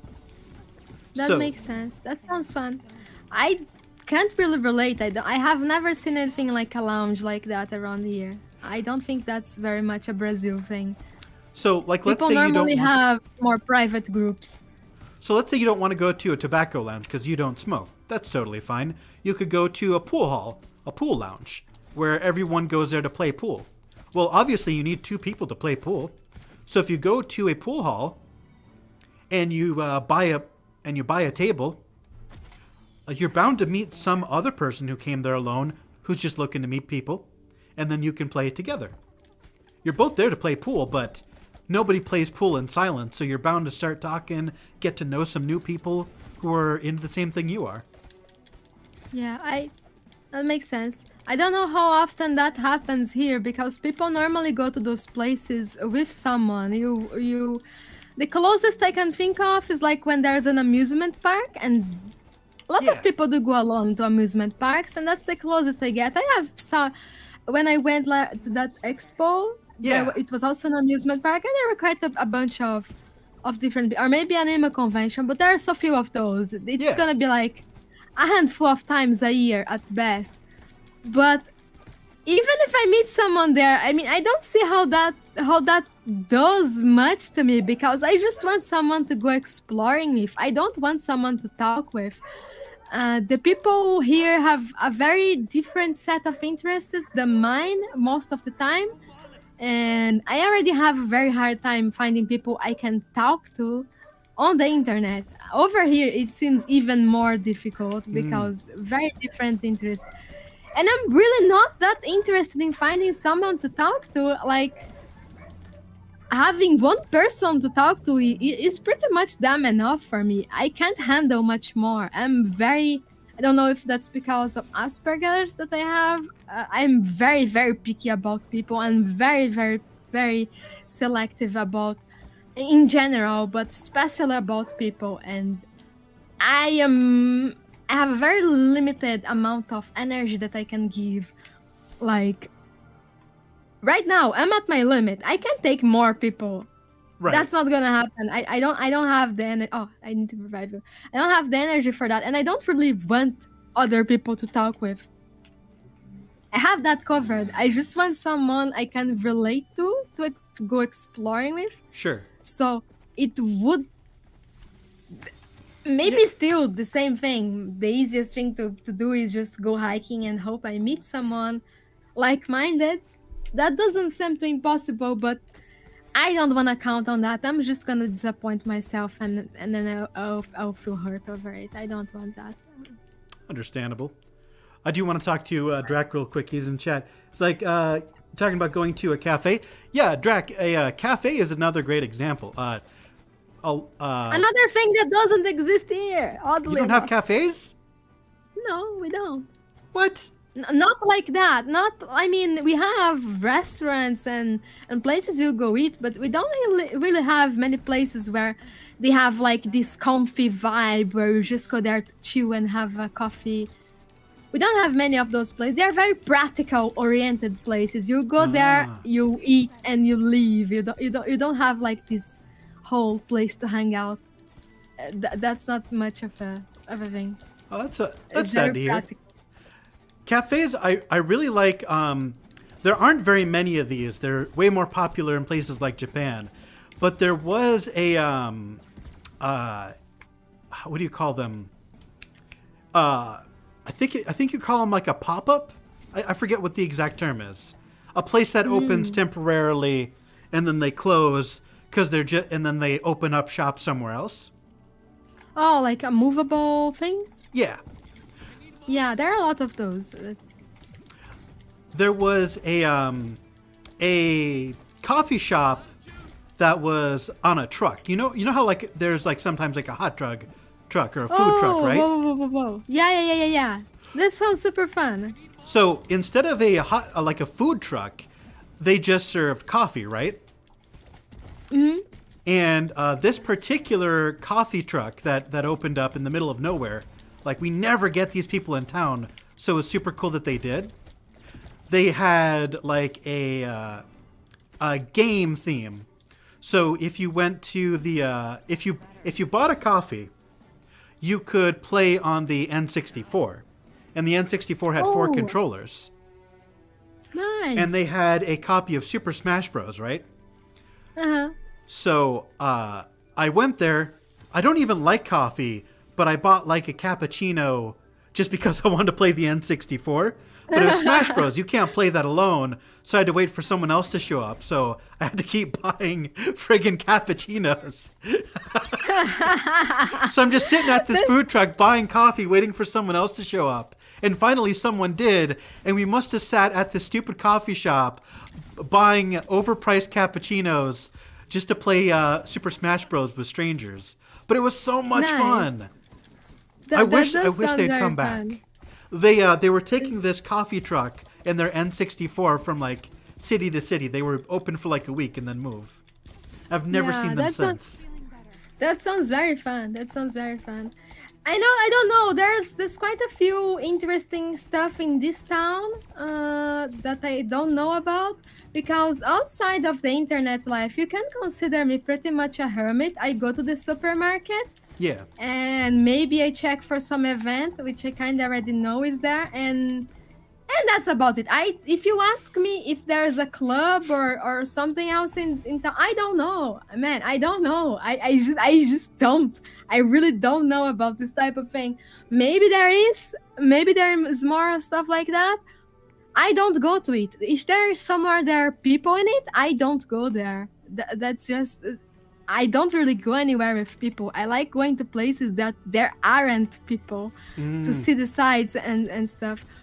I think there's some stuff like bowling and so Yeah. on. I've never went to any of those places. They do sound fun. I should probably try sometime, but again, without someone to go to, I just be kind of yeah. Imagine going to a paintball thing and you don't have it. In that case, they probably must have a lot of people waiting as well. That's one thing that would be fun. There should be some paintball club or whatever. I have heard of it at least. I am. You have no idea how recluse I am outside the internet. That's totally understandable. I'm definitely a lot more recluse now than I used to be. Because before I was fully prepared to just throw myself into a situation that I knew nothing about and like, I'll survive probably. I've never been in this part of town. I don't know how to get home, but screw it. What's the worst that could happen? Yeah, that's me right now. I just I've been exploring what I never did in my life. It's good to go exploring. Yeah. Like I opened up Google Maps and I just put in my current address and I was looking around and I was actually kind of shocked what was around me that I had never heard of before because they don't advertise. They just kind of exist. Yeah. Like Yeah, I that's found, a lot of places here. I don't remember what it was called, but it's a trampoline place. Nice. Trampolines are cool. So they have it's an indoor place and there's like a dozen different types of trampolines.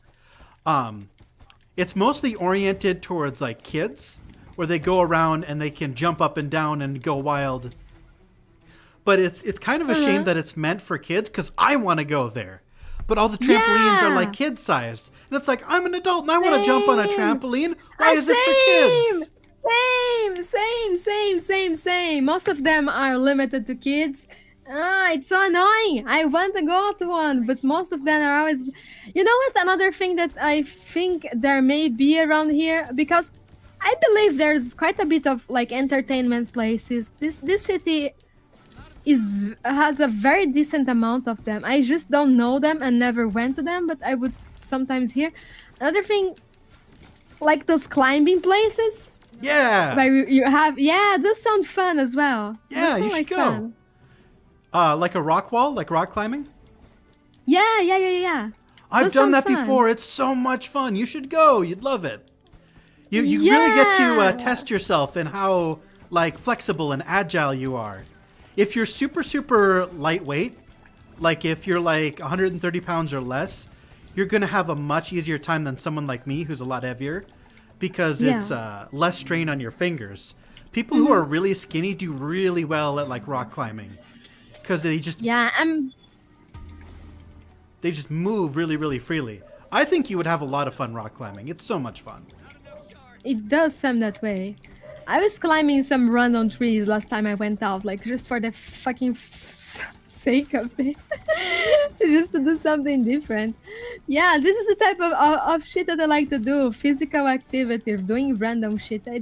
I'm not so much into meeting people. Well, if you want to meet someone adventurous, I mean, I understand that you're a hermit, but like, rock climbing might be a great place to meet someone who's a little bit more adventurous than you're used to. I would give it a shot. Probably. I mean, worst case. I'm not gonna consider this as the goal. This is absolute. I have hurt myself a whole fucking lot before. I will never leave this as my goal ever again because I will be very hurt by it. So. We'll tell you what. Yeah, I won't have this as a goal, but I will go just because it's fun. If I won't have fun alone, then I'm not going. It's as simple as that. I'm going sense. for me. Anything else that may end up coming? I don't know. I don't care. If it happens, cool. If it doesn't, cool. Fuck it. Cool. I think that's a great idea. This is just not something that I can have a mentality for. So go rock climbing. If you have the worst that can happen is you waste a day and you get bored and you leave.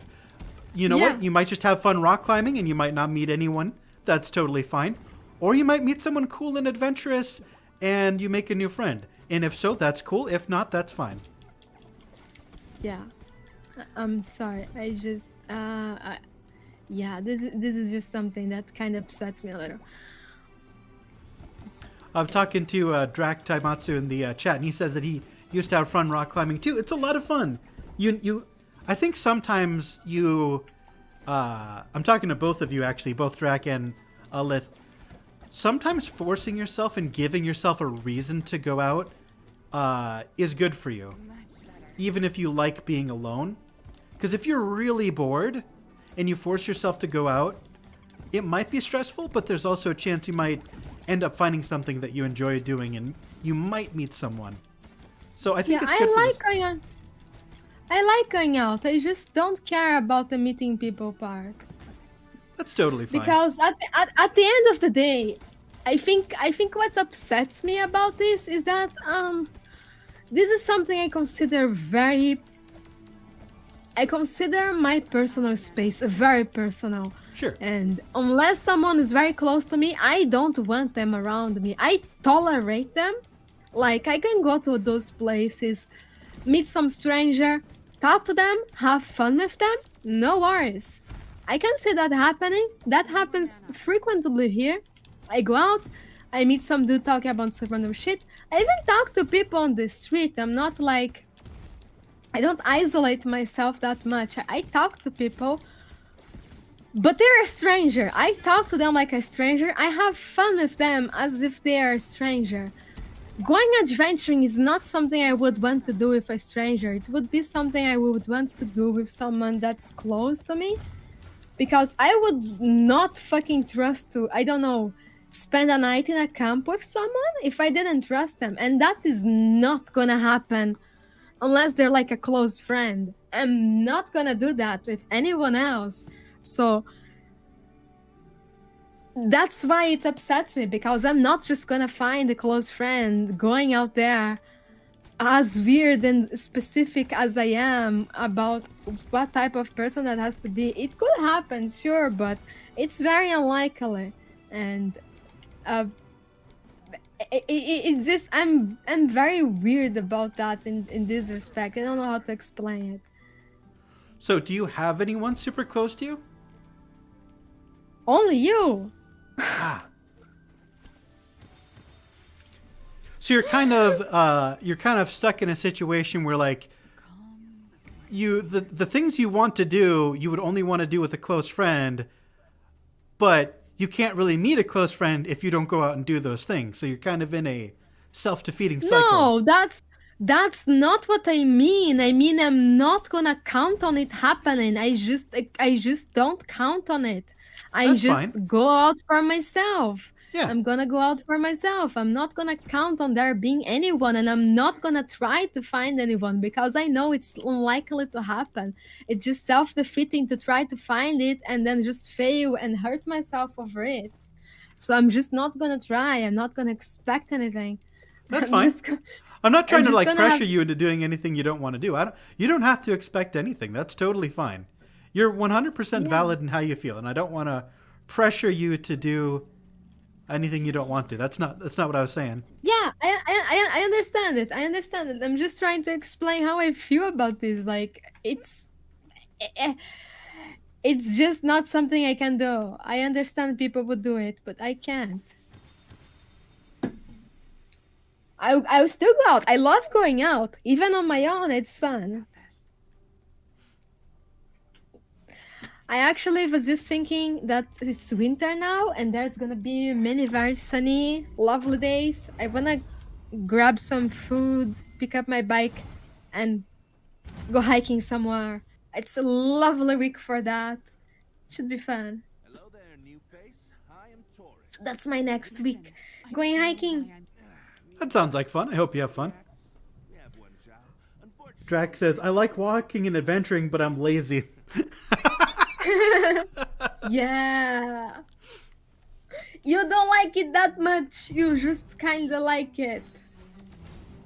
This is life for me. You like it in Oh, concept. both. You like, yeah. Likes it a little bit. Ah.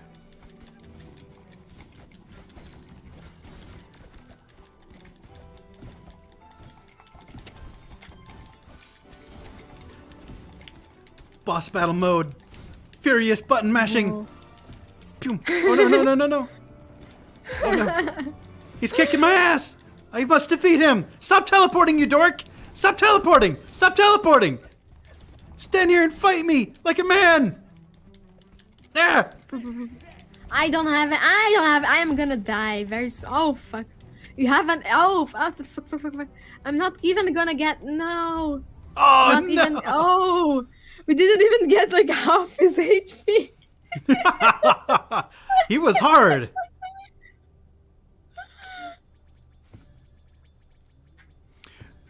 Drek, I'm looking at your chat history. You do. I do online shopping too. I order all my groceries through Instacart because I'm too lazy to go shopping. I hate shopping. You ever go to a grocery store and it's super crowded, everyone's in your way, and you can't really like sit in the aisle and stare because people are trying to like move past you? I hate it. I will gladly pay a Yeah. fee for someone to do shopping for me. I hate crowds because I feel like Yeah. I'm in the way, and I feel like I just want to. I wish I could be a ghost and just have people pass through me. I don't like being in the way. This is why I like small towns, and why, even though it might be better for me to go to a big city, why I'm in a town of like 50,000 people at max. Because I just, when there's too many people around me, I get really nervous. It's like, okay. If, let's say you're in public, right? And like, there's 4 people standing immediately next to you. Does that make you uncomfortable? Yeah, I don't like being around people in general. I'm okay with it for a little while, but the longer it goes on, the more I get upset. And if it's noisy, I get extra upset. I normally go to the supermarket in the early morning because there's hardly anyone. Right, that I makes avoid sense. people in general. For me, what happens is if I'm around a lot of people all at once, I start to get like anxious, and I start to panic. I have no idea why, but just like being way too close to people I don't know makes me panic. It's really dumb. I have no idea why. That actually makes sense. I don't think it's dumb. For me, instead, I get annoyed. I get like uncomfortable, annoyed. I don't get like anxious or afraid necessarily, but I get very upset. Like it's very uncomfortable. And if I have to do it often, I get kind of depressed because, damn, if you have to do that all the time, what the fuck? Life. I just have that feel like life sucks, man. I don't want to be around people all the time. Yeah, I don't think it's dumb at all. I think you just view it a little bit differently, the way you react. It's But it's it is dense definitely crowds. uncomfortable. It really bothers me being in a dense crowd because I just feel so in the way, and I feel like people are gonna bump into me, and people don't want me there. I feel it's very stressful. Yeah, it is very stressful. I used to feel I gained my confidence back, so now I don't feel anymore like I'm gonna get in the way and bother people. I used to feel that a lot. I would try very hard to not be in the way. No, I managed to get over that, but it's still very uncomfortable. I still don't like it. Yeah. Let's see. Let me check the chat. Same with let's see, 4 people. Yes, yeah. If it's just too many people in one spot, it's like I don't want to be here. Yes. Yes. Very much so. Very much so.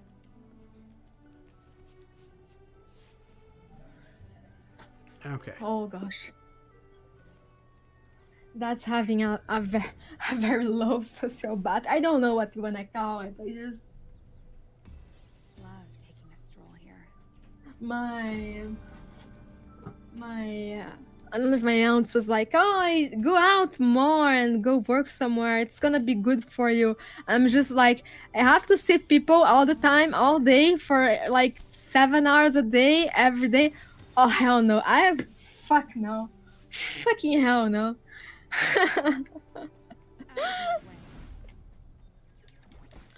Absolutely, absolutely.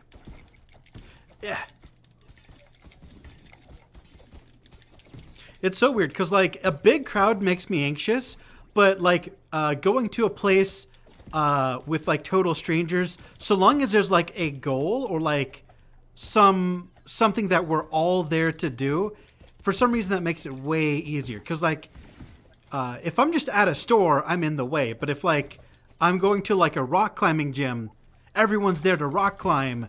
So I immediately know what to talk about. Like, oh, you're here to rock climb. I'm here to rock climb. Let's talk about this thing that we're all here to do. It immediately gives you something Yeah. to talk about, and it like kills the tension. But like if you're Yeah, just out in public, out in the middle of nowhere, it's like you don't know what they're there for. You don't know what they're on about. Like, are they there for a suspicious reason? Are they waiting for someone? Do they want to talk? Do they not? There's too many unknowns. Exactly. I like being in a place where like Exactly. there's a purpose for that place. Everyone's on the same page. Exactly. Precisely. I really hated living in feel- Florida because there would be people who just like stand on the street corner for no reason. Like they'd just be in public, standing at the corner, and it's like, what are you doing? Are you waiting for someone? Are you selling drugs? Are you a prostitute? Why are you just standing at this stop sign for 15 minutes straight, not talking to anyone, not moving, not interacting? What is your deal? Why are you here? You're making me paranoid. Are you an alien? Why are you at the stop sign for 15 minutes? Do you need help? Are you mentally disabled? Do you need a caretaker? Why are you at the stop sign? Move. Like not knowing. Waiting for someone would be my guess in that case. But yeah. Not knowing? So for some reason, I only encountered that when I was in Florida. I've never seen that happen here in like North Dakota, Minnesota. Like just people standing in public and not doing anything. It's the weirdest thing. I know that some old people sometimes put a chair in front of their house and sit there. But other than that, yeah, that sounds weird. That sounds so weird. Yeah, it is really weird. Like who just stands at a stop sign for like an hour doing nothing? Just makes me wonder if they're like mentally okay. I don't know if I should be calling a Maybe it's because it said stop.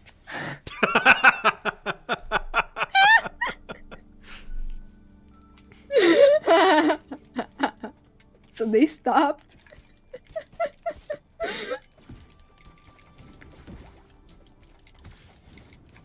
Yeah. I keep forgetting which character I am, and then I'll like fight and like I won't realize that I'm not fighting anything. Yeah. I've done that as well.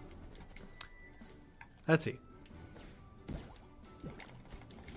You know how I was talking about like game mechanics earlier, like like holding on to the edge and being able to rescue your friends? Mm-hmm. What's a game mechanic you haven't seen in a game that you'd like to see? That I haven't seen in a game. Or just one that's super rare that you think should be more common? Super rare that I think should be more common. I have seen a few. I can't remember anything like off the top of my head because broad questions make my brain panic. But I've definitely seen a few. Something that I have never seen that would be super cool. I think the game I wanted to make was one of them, where you just like be. Oh yeah, that's right. You're a game dev. Kinda. Yeah. It was kind of game exploring, and the mechanics would be to have very little interface and try to be kind of realistic about the way you explore. And some open world games kind of try to do that, but not really. I think Wakfu actually is a great example of stuff that is done very rarely and would be nice. It was kind of like Ultima Online, but it tried to do. You even had to make money in the game. You had to mine and make money and mint the coins and make a minting machine. There was no money in the game. The enemies didn't drop money. Everything had to be made. plants had to be planted. Things could go extinct if you didn't breed more monsters or didn't take care of it.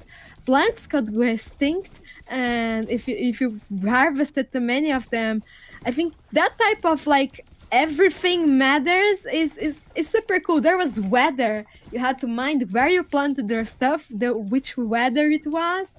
There was outlaws, all the type of shit. I think that's super cool, and that's done very rarely. Interesting. I've and another game like Arcanum as well. I have never seen any other like it. Not even close. There are some that do kinda a little bit half acidly, but I have never seen another game like Arcanum where it is a whole playing game. I keep saying, what the fuck is even role playing in most games that call themselves role playing anymore? There is no role play. They're just adventure games. They're not role play. There's no role playing. Like you commit from the moment you choose your character, there's already so many choices. There's whether your race will affect the dialogue between many characters, your beauty rating, your whether you are evil, whether you are not evil, whether you have a certain spell or not, whether you are technological or whether you are magical, whether you choose your background. There's a lot of interesting backgrounds. Like one of them is extreme personality. Anything you do makes people react much more strongly, regardless of what it is. People love or hate you a lot more easily. And other type of interesting backgrounds to choose from. And all of that affects other people. The people you are with, how noisy you are, the weapons you are wearing, the clothes you are wearing or not. All of that affects something somewhere, and that is so fucking cool. It is as close to a real role-playing game as it gets. And you can murder any of the NPCs, like even the main quest givers. You can murder them. You can progress the quest some other way. It is so deep. And the plot as well. I have never ever seen any game even come close to it. I would love to see more of that. So is this a game that you're working on, or just a game that you want to see in the world? No. This is a game that exists. This is one is Arcanum. The game I have mentioned it a few times before. One of my favorite games. It is a role-playing game. So you like games that have a lot of stuff going on at once that you have to manage? Yeah. That's one thing. I mean, fighting games are also cool, but they're done often enough and well enough. Like, Monster Hunter is one of the pretty nice ones fighting-wise. There's a few others as well. Everyone loves fighting games. There's a bunch of them always coming around. I think this is the rare type of game that I like that is not done enough. How about you? No, that's interesting. Like let's see. How do I phrase it? Even though that's not the type of game that I totally enjoy playing, I 100% understand why you would enjoy playing it. Like, cause like there's a level of like detail, there's a level of complexity, there's a lot of the things that you do matter. You know what I mean? So I can totally understand. Yeah. It's like being a role-playing campaign, but it's a game. Yeah. You know, I think that you would really like D&D if you had a really, really good DM who was like willing to like get really into the details of how the world worked. I think you would have a ton of fun with D&D if you had the right DM.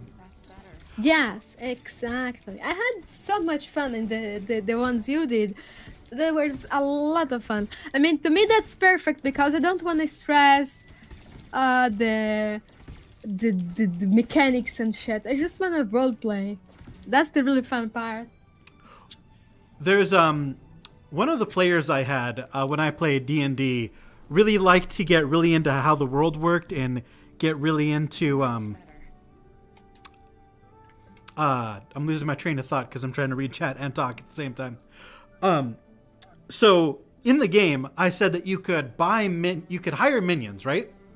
And every minion that you could hire, they had unique abilities and a unique personality. Like I had a chart that I could roll and immediately generate a random NPC that was unique every single time, right? and he really, really liked hiring these NPCs. And as soon as he was able to, he would always hire more because he got really good at making money. And so it got to the point where he had like 15 people that he had hired, all doing different things. Like, for example, he owned a farm. And so he hired a wizard to make sure it was always perfect weather to maximize the profit of his farm. And then he hired a druid to like make the land fertile and to enhance growth. And then he hired a bunch of servants to like tend to the land. And he hired a bunch of like mercenaries to fight with him. And he got so intense with it and he got so overpowered that like no one else could really compete. Because he could like go on an entire quest all on his own because he had so many people that he had hired. He had like 5 mercenaries. So he would send his mercenaries out on quests alone.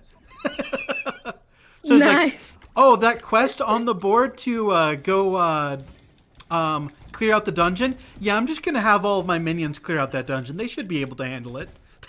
And yeah, games with minions are fun. so he ended up, a lot of the quests ended up happening off screen because he would just hire his minions to do it for him.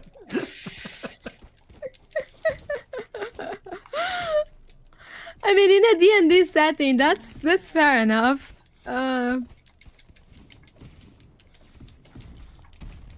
makes sense. That sounds fun. Probably the best thing about D&D is that whatever the players don't care about, you don't have to focus on. And whatever the players do care about, you can always make more complex and interesting. Like if the players don't care about the main quest, you can just decide to create another one that they do care about. That makes sense, yeah. Oh, hell. Don't chase me. Ah, fuck. No. There's this spammer in chat. How do I get rid of him? Can't you ban people? For some reason, it's not letting me. Hold on. Here we go. Oh, hell, I died.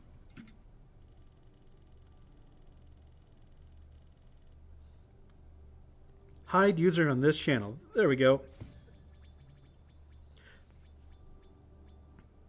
Begone, bot!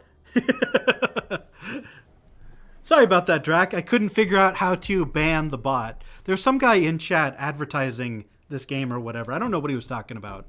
On about something annoying. I didn't even see it. Yeah, I banned him, so all of his messages have been deleted. Oh, okay. What about you, Drac?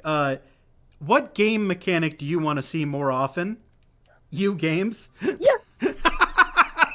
Really? You games? You haven't answered. You haven't answered either. What would you like to see more of?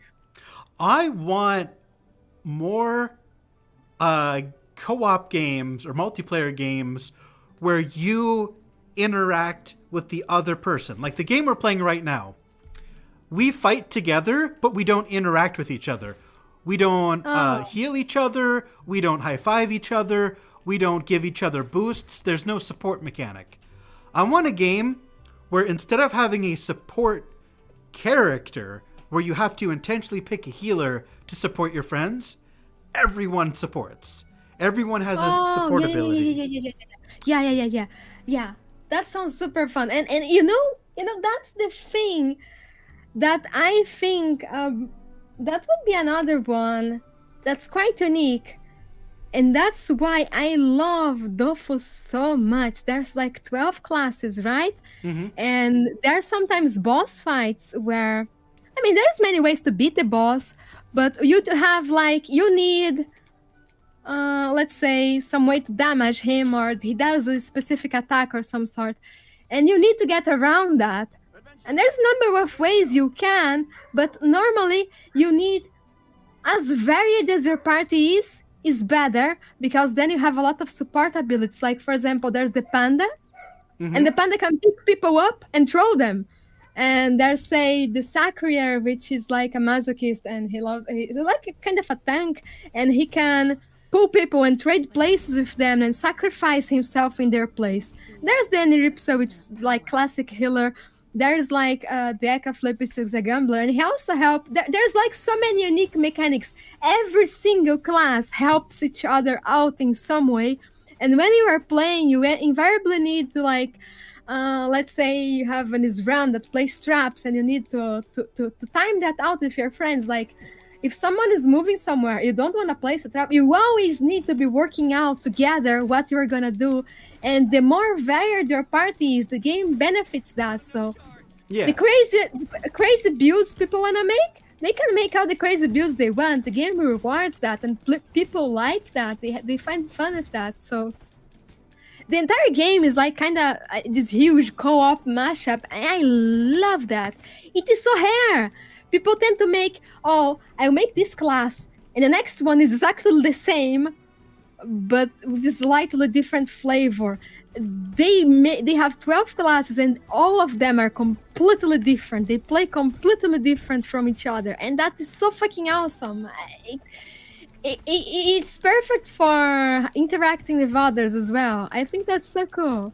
I definitely agree with you there. We need more of that. Both things. More interactability in co-ops and more like varied classes instead of everyone does damage and my spell looks different than yours. Right. Like, that's one thing that frustrated me about Apex is, like, everyone can use the exact same guns and everyone can revive. Everyone can do the same thing. The only difference is like two abilities. You know what I mean? And that's so boring. Yeah. Yeah.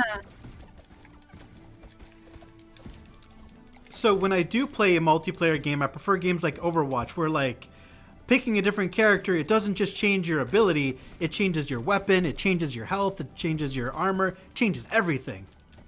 Yes, exactly. And I don't know, people have been trying to go the other way. They have been trying to make things ever more the same-ish, and that is so... I don't know, they have it all wrong in the aspect of, but, oh, it is unfair that other people have a different skill.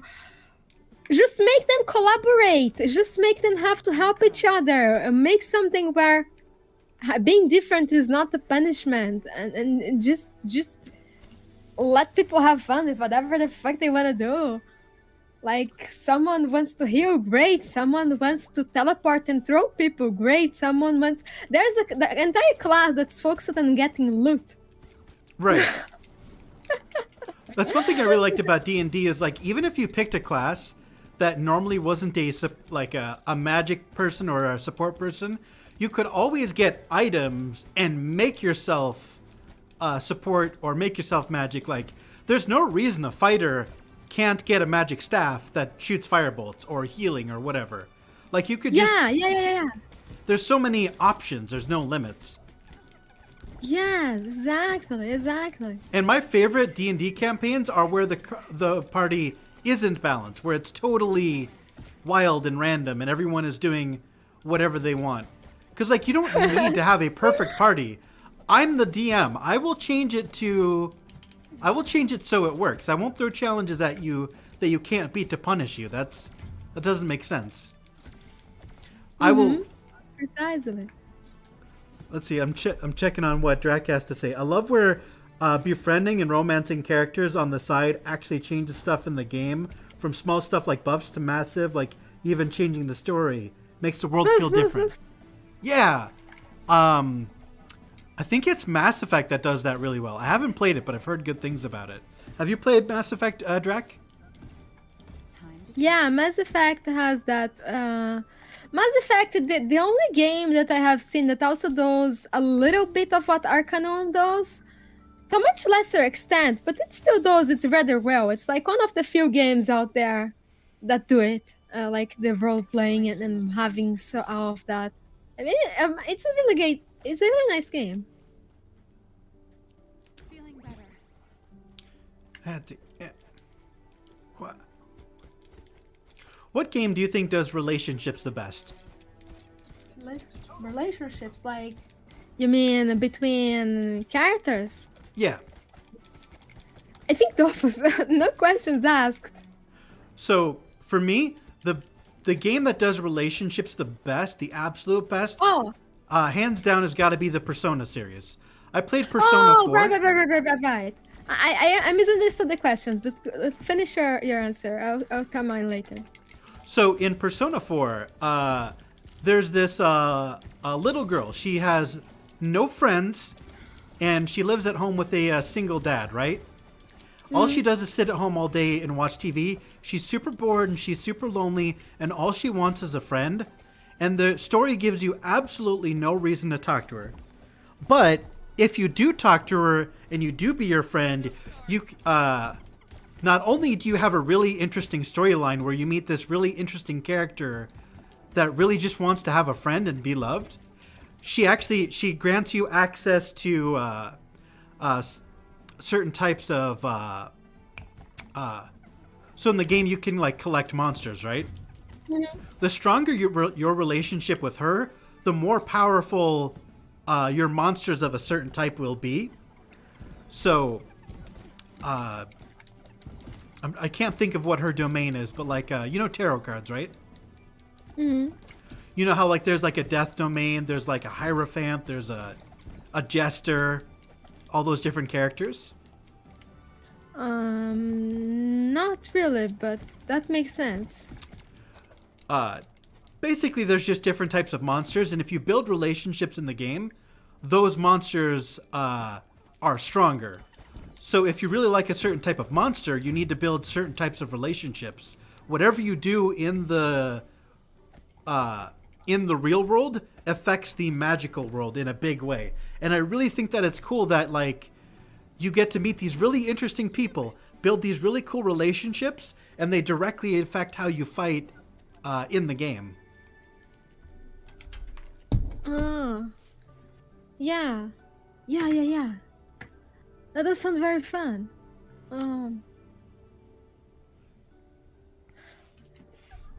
I was just thinking for a moment on how to revive you and got a little bit lost.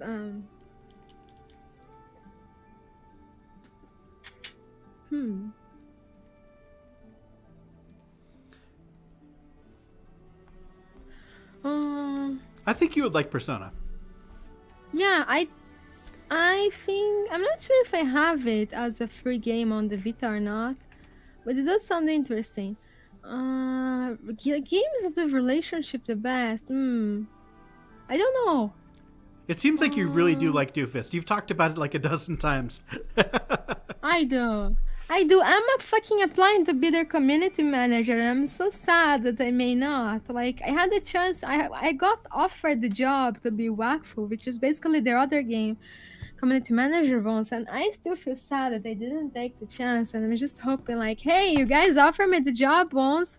I'm fucking hyped for this game. You want the community manager, you want someone who's hyped for your game, right? I have all the I'm still kind of anxious. I hope they hire me. But best character, I think it's gonna be Arcano. I can't remember any other that does it as well, because Arcano is basically a role-playing game, so any way you interact with people it changes. There's a lot of very interesting stories as well. I think I would put Arcano as that. I can't remember any others particularly. And I also don't know what we do. I can't go back to where you are, and I can't die. Can you jump in the portal? Let me see. I put this temporal disable while host is busy. I don't know what you're doing, but it's temporarily on hold on my end.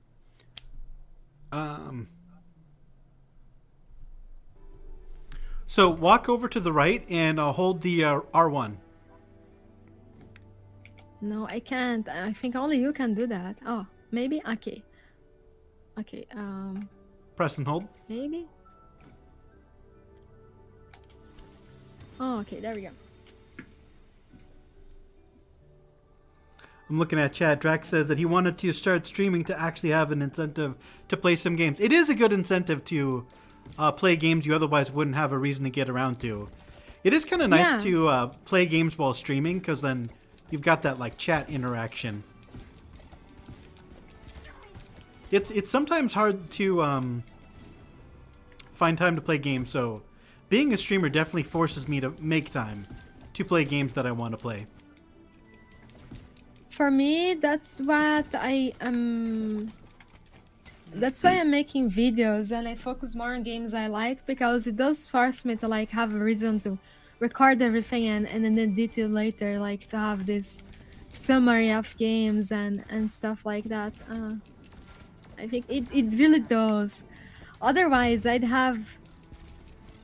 The problem I end up having is that sometimes I want to play something, but I also don't quite feel like streaming it or recording it. I'm like, yeah, maybe later.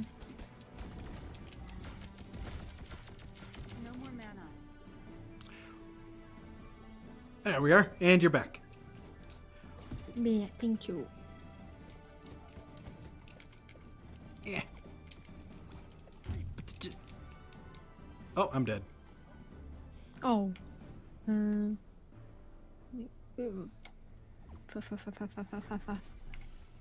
we are. No. It's getting harder. And I feel like I missed a few spells as well, because the spells are at the end, so I'm still using the initial ones.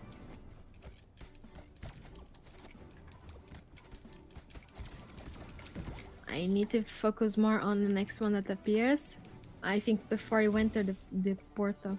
Otherwise, I end up missing. Let's see. I think if there's a spell reward in this room. So there's a bunch of things that we can run past, and if you hold down R1, you can collect them and apply them. Yeah, it's just that the spells are normally at the end, and the time I try to get a few, you're already entering the portal.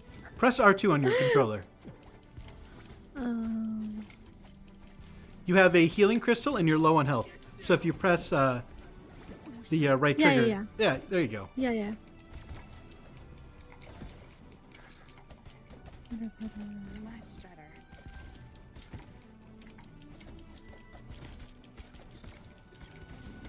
Yeah. Is Arcanum also made by the same people as that made Wakfu? No, the completely different team. Arcanum is made by the same people who made the original Fallout. Yeah, Oh, really? no one ever heard of. Yeah, really, no one ever heard of it. It's like one of those. It's like the same case with Rock and Roll Racing, where it's made by Blizzard, but no one knows about it. Everyone knows about Fallout. No one knows about Arcanum. I'm not a big fan of Fallout personally. They made Outer Worlds as well. They got together again. Outer Worlds is so much them. Still kind of curious what they made with that. Outer World sounds familiar. I swear I've heard someone talk about that. You had like that song you linked that is for me. Oh, yeah. I remember that now. Feeling better. Yeah.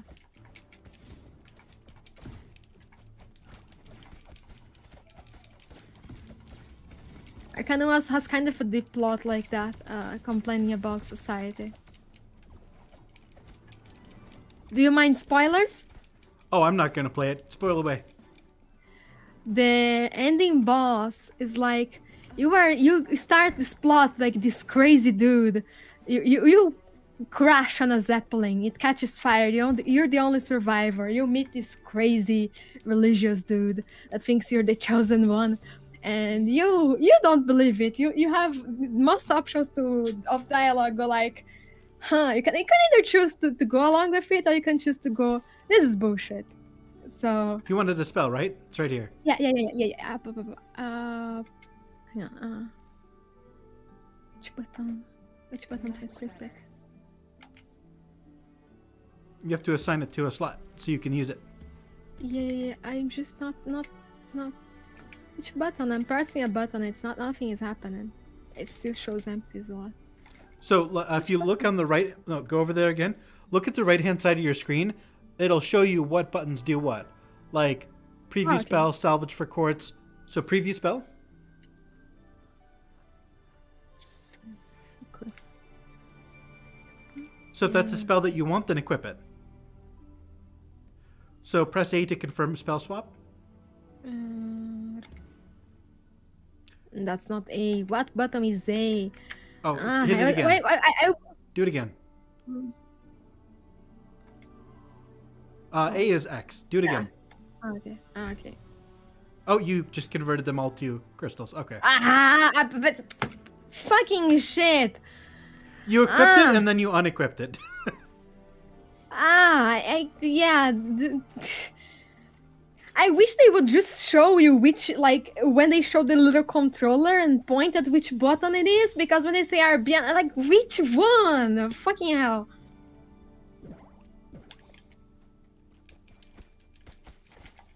Yeah, the user interface on this game is kind of weird, that's for sure. No, it's a common problem in all games because every controller is different and I never know which buttons they're talking about. So yeah, you are this chosen person, right? You just crashed. There was an attempted. Later find out there was attempted murder. They were trying to kill everyone on that zeppelin, and later on you find out that the guy that was trying to murder everyone is this guy that's an elf that was long banished into the void because he was trying to kill everyone. The other elves thought he was greedy for power and they banished him. His own father helped banish him. And then when you get to the ending, you actually go into the void and you meet him. And he just goes like, I went to the other side. I went to where the dead go to sleep. And you know what I saw there? Freedom from this pain that is life. And he just goes on his quest. He just goes on to explain that life is pain. It's full of pain. Everyone is always suffering when they are alive, but when they die, they are free. And his goal is to kill everyone. His goal is to destroy the entire world because then everyone will be free from the world. And you can actually either agree with him at the ending, or you can end up have this very long philosophical discussion and convince him against it. And I think that's so cool. There's so many, or you can just outright kill him. There's so many ways to end the game. Even the ending of the game has so many different ways you can do it. I think that's so cool. LP. Which one? So this will apply a shield. Do you want a shield? Which side of the right should be right? That's what I pressed and I destroyed it. I pressed the right side and it destroyed it, and so it's the left. Okay, so if you hold the right button, it's going to turn it into crystals. Tap it. Oh, okay. Okay, there we go. And now, so now it is, you have equipped it. So now if you look down at your screen, do you show how there's like a yellow diamond shape that's glowing? Ah, okay, yeah. So if you hit the left trigger, if you hit L2, now you've got a shield. Okay. Yeah, I got it. Yeah, I think I held the button last time. Yeah, that's the problem. That was kind of weird. Controls are the biggest enemy of any game. Mm-hmm. Looking for something to drink? Attack speed.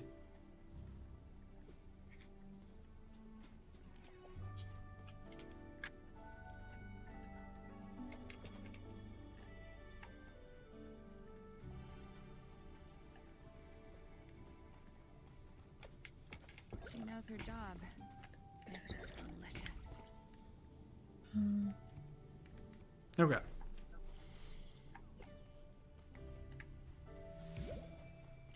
Much better. I don't have shards.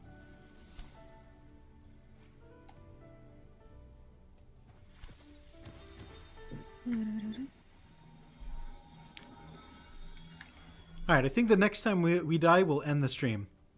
That's it. Yeah, sounds good. Whoa! What? Whoa! What is that? Whoa.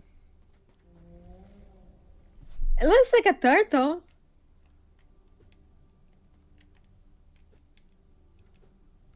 What do we do with it? Well, we don't seem to be able to fight it, so. You've equipped a gambit. It's So loot. Yeah, there's loot here. There's another one. There's one more. See if you can grab it or.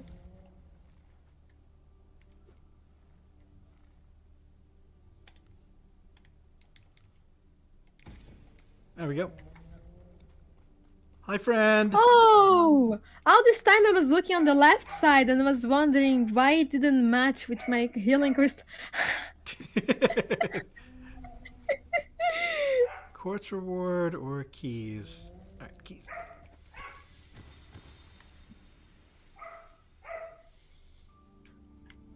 Almost there.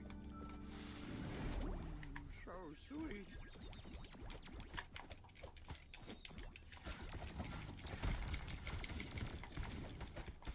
Yeah.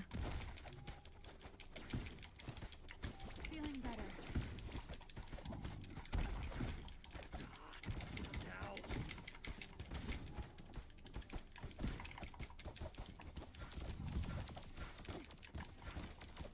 Oh, hell. I need mana. There we go.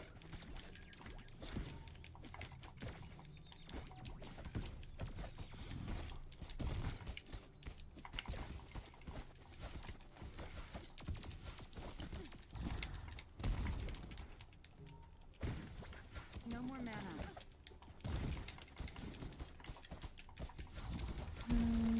Oh, oh, oh.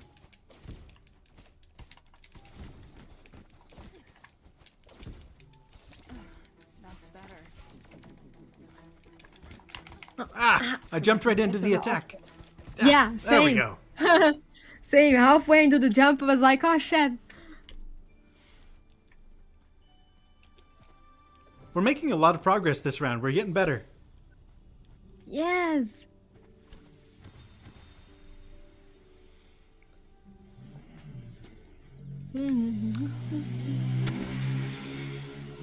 Have you ever seen a movie and wished it was a game? Movie. Can't recall any specifically, but probably. Let's see. What's the last movie you watched? I'd better be ready. The last movie I watched was Jose the Tiger and the Fish. Never heard of it. What is that about? It's about a disabled girl that meets oh, boss. Fuck. Oh, it's we're this gonna- guy. This guy was hard to beat. Yeah, it's about a girl that is disabled and meets someone, and it was about chasing dreams, and some shit that happens and it stops you from achieving those dreams and overcoming obstacles and stuff. Out of mana. Oh, okay. So it's like a feel-good What's movie? It was okay. I would it wasn't like incredible, but it was a nice movie. I would recommend it if you are interested in the plot. What's the last thing you played? The You watched. I think the last movie that I watched was the Spider-Man movie. I think it was Spider-Man Homecoming. Oh. Oh, what is this? Oh, Yeah. I died. Oh shit. How do you avoid that? Do you show the little diamonds that appeared? Oh, You have to you can hit them? continuously jump. Oh, okay. I am dead. Bring me to life. Oh boy. Oh, you got your shield. Smart. Yes. Yes. We are gonna try our best to kill this dude. Ah. Oh hell. No. Oh no. Oh no. You have 1 health. Don't die. Oh. No. No. We died. Oh. The one with 3 Spider-Mans. Yeah, that's the one I saw. I forget what it's called. That was a really good movie. Seeing all the Spider-Mans interact. All right. Well, I think we can call it here. Yeah, sounds good. That's fun. Yeah, it was fun. And sorry for anything. Why are you apologizing? We played a game together. Thank you for coming. Because I try not to get too emotional about some subjects, but I still did. I feel bad for that. Nah. Made for an interesting conversation. You don't have to feel bad for being interesting. Was it interesting? Then all right. Then all right. We have a Then. new visitor. It was very fun. His name is. All right. I'm going to hop off now. Bye bye. Bye-bye.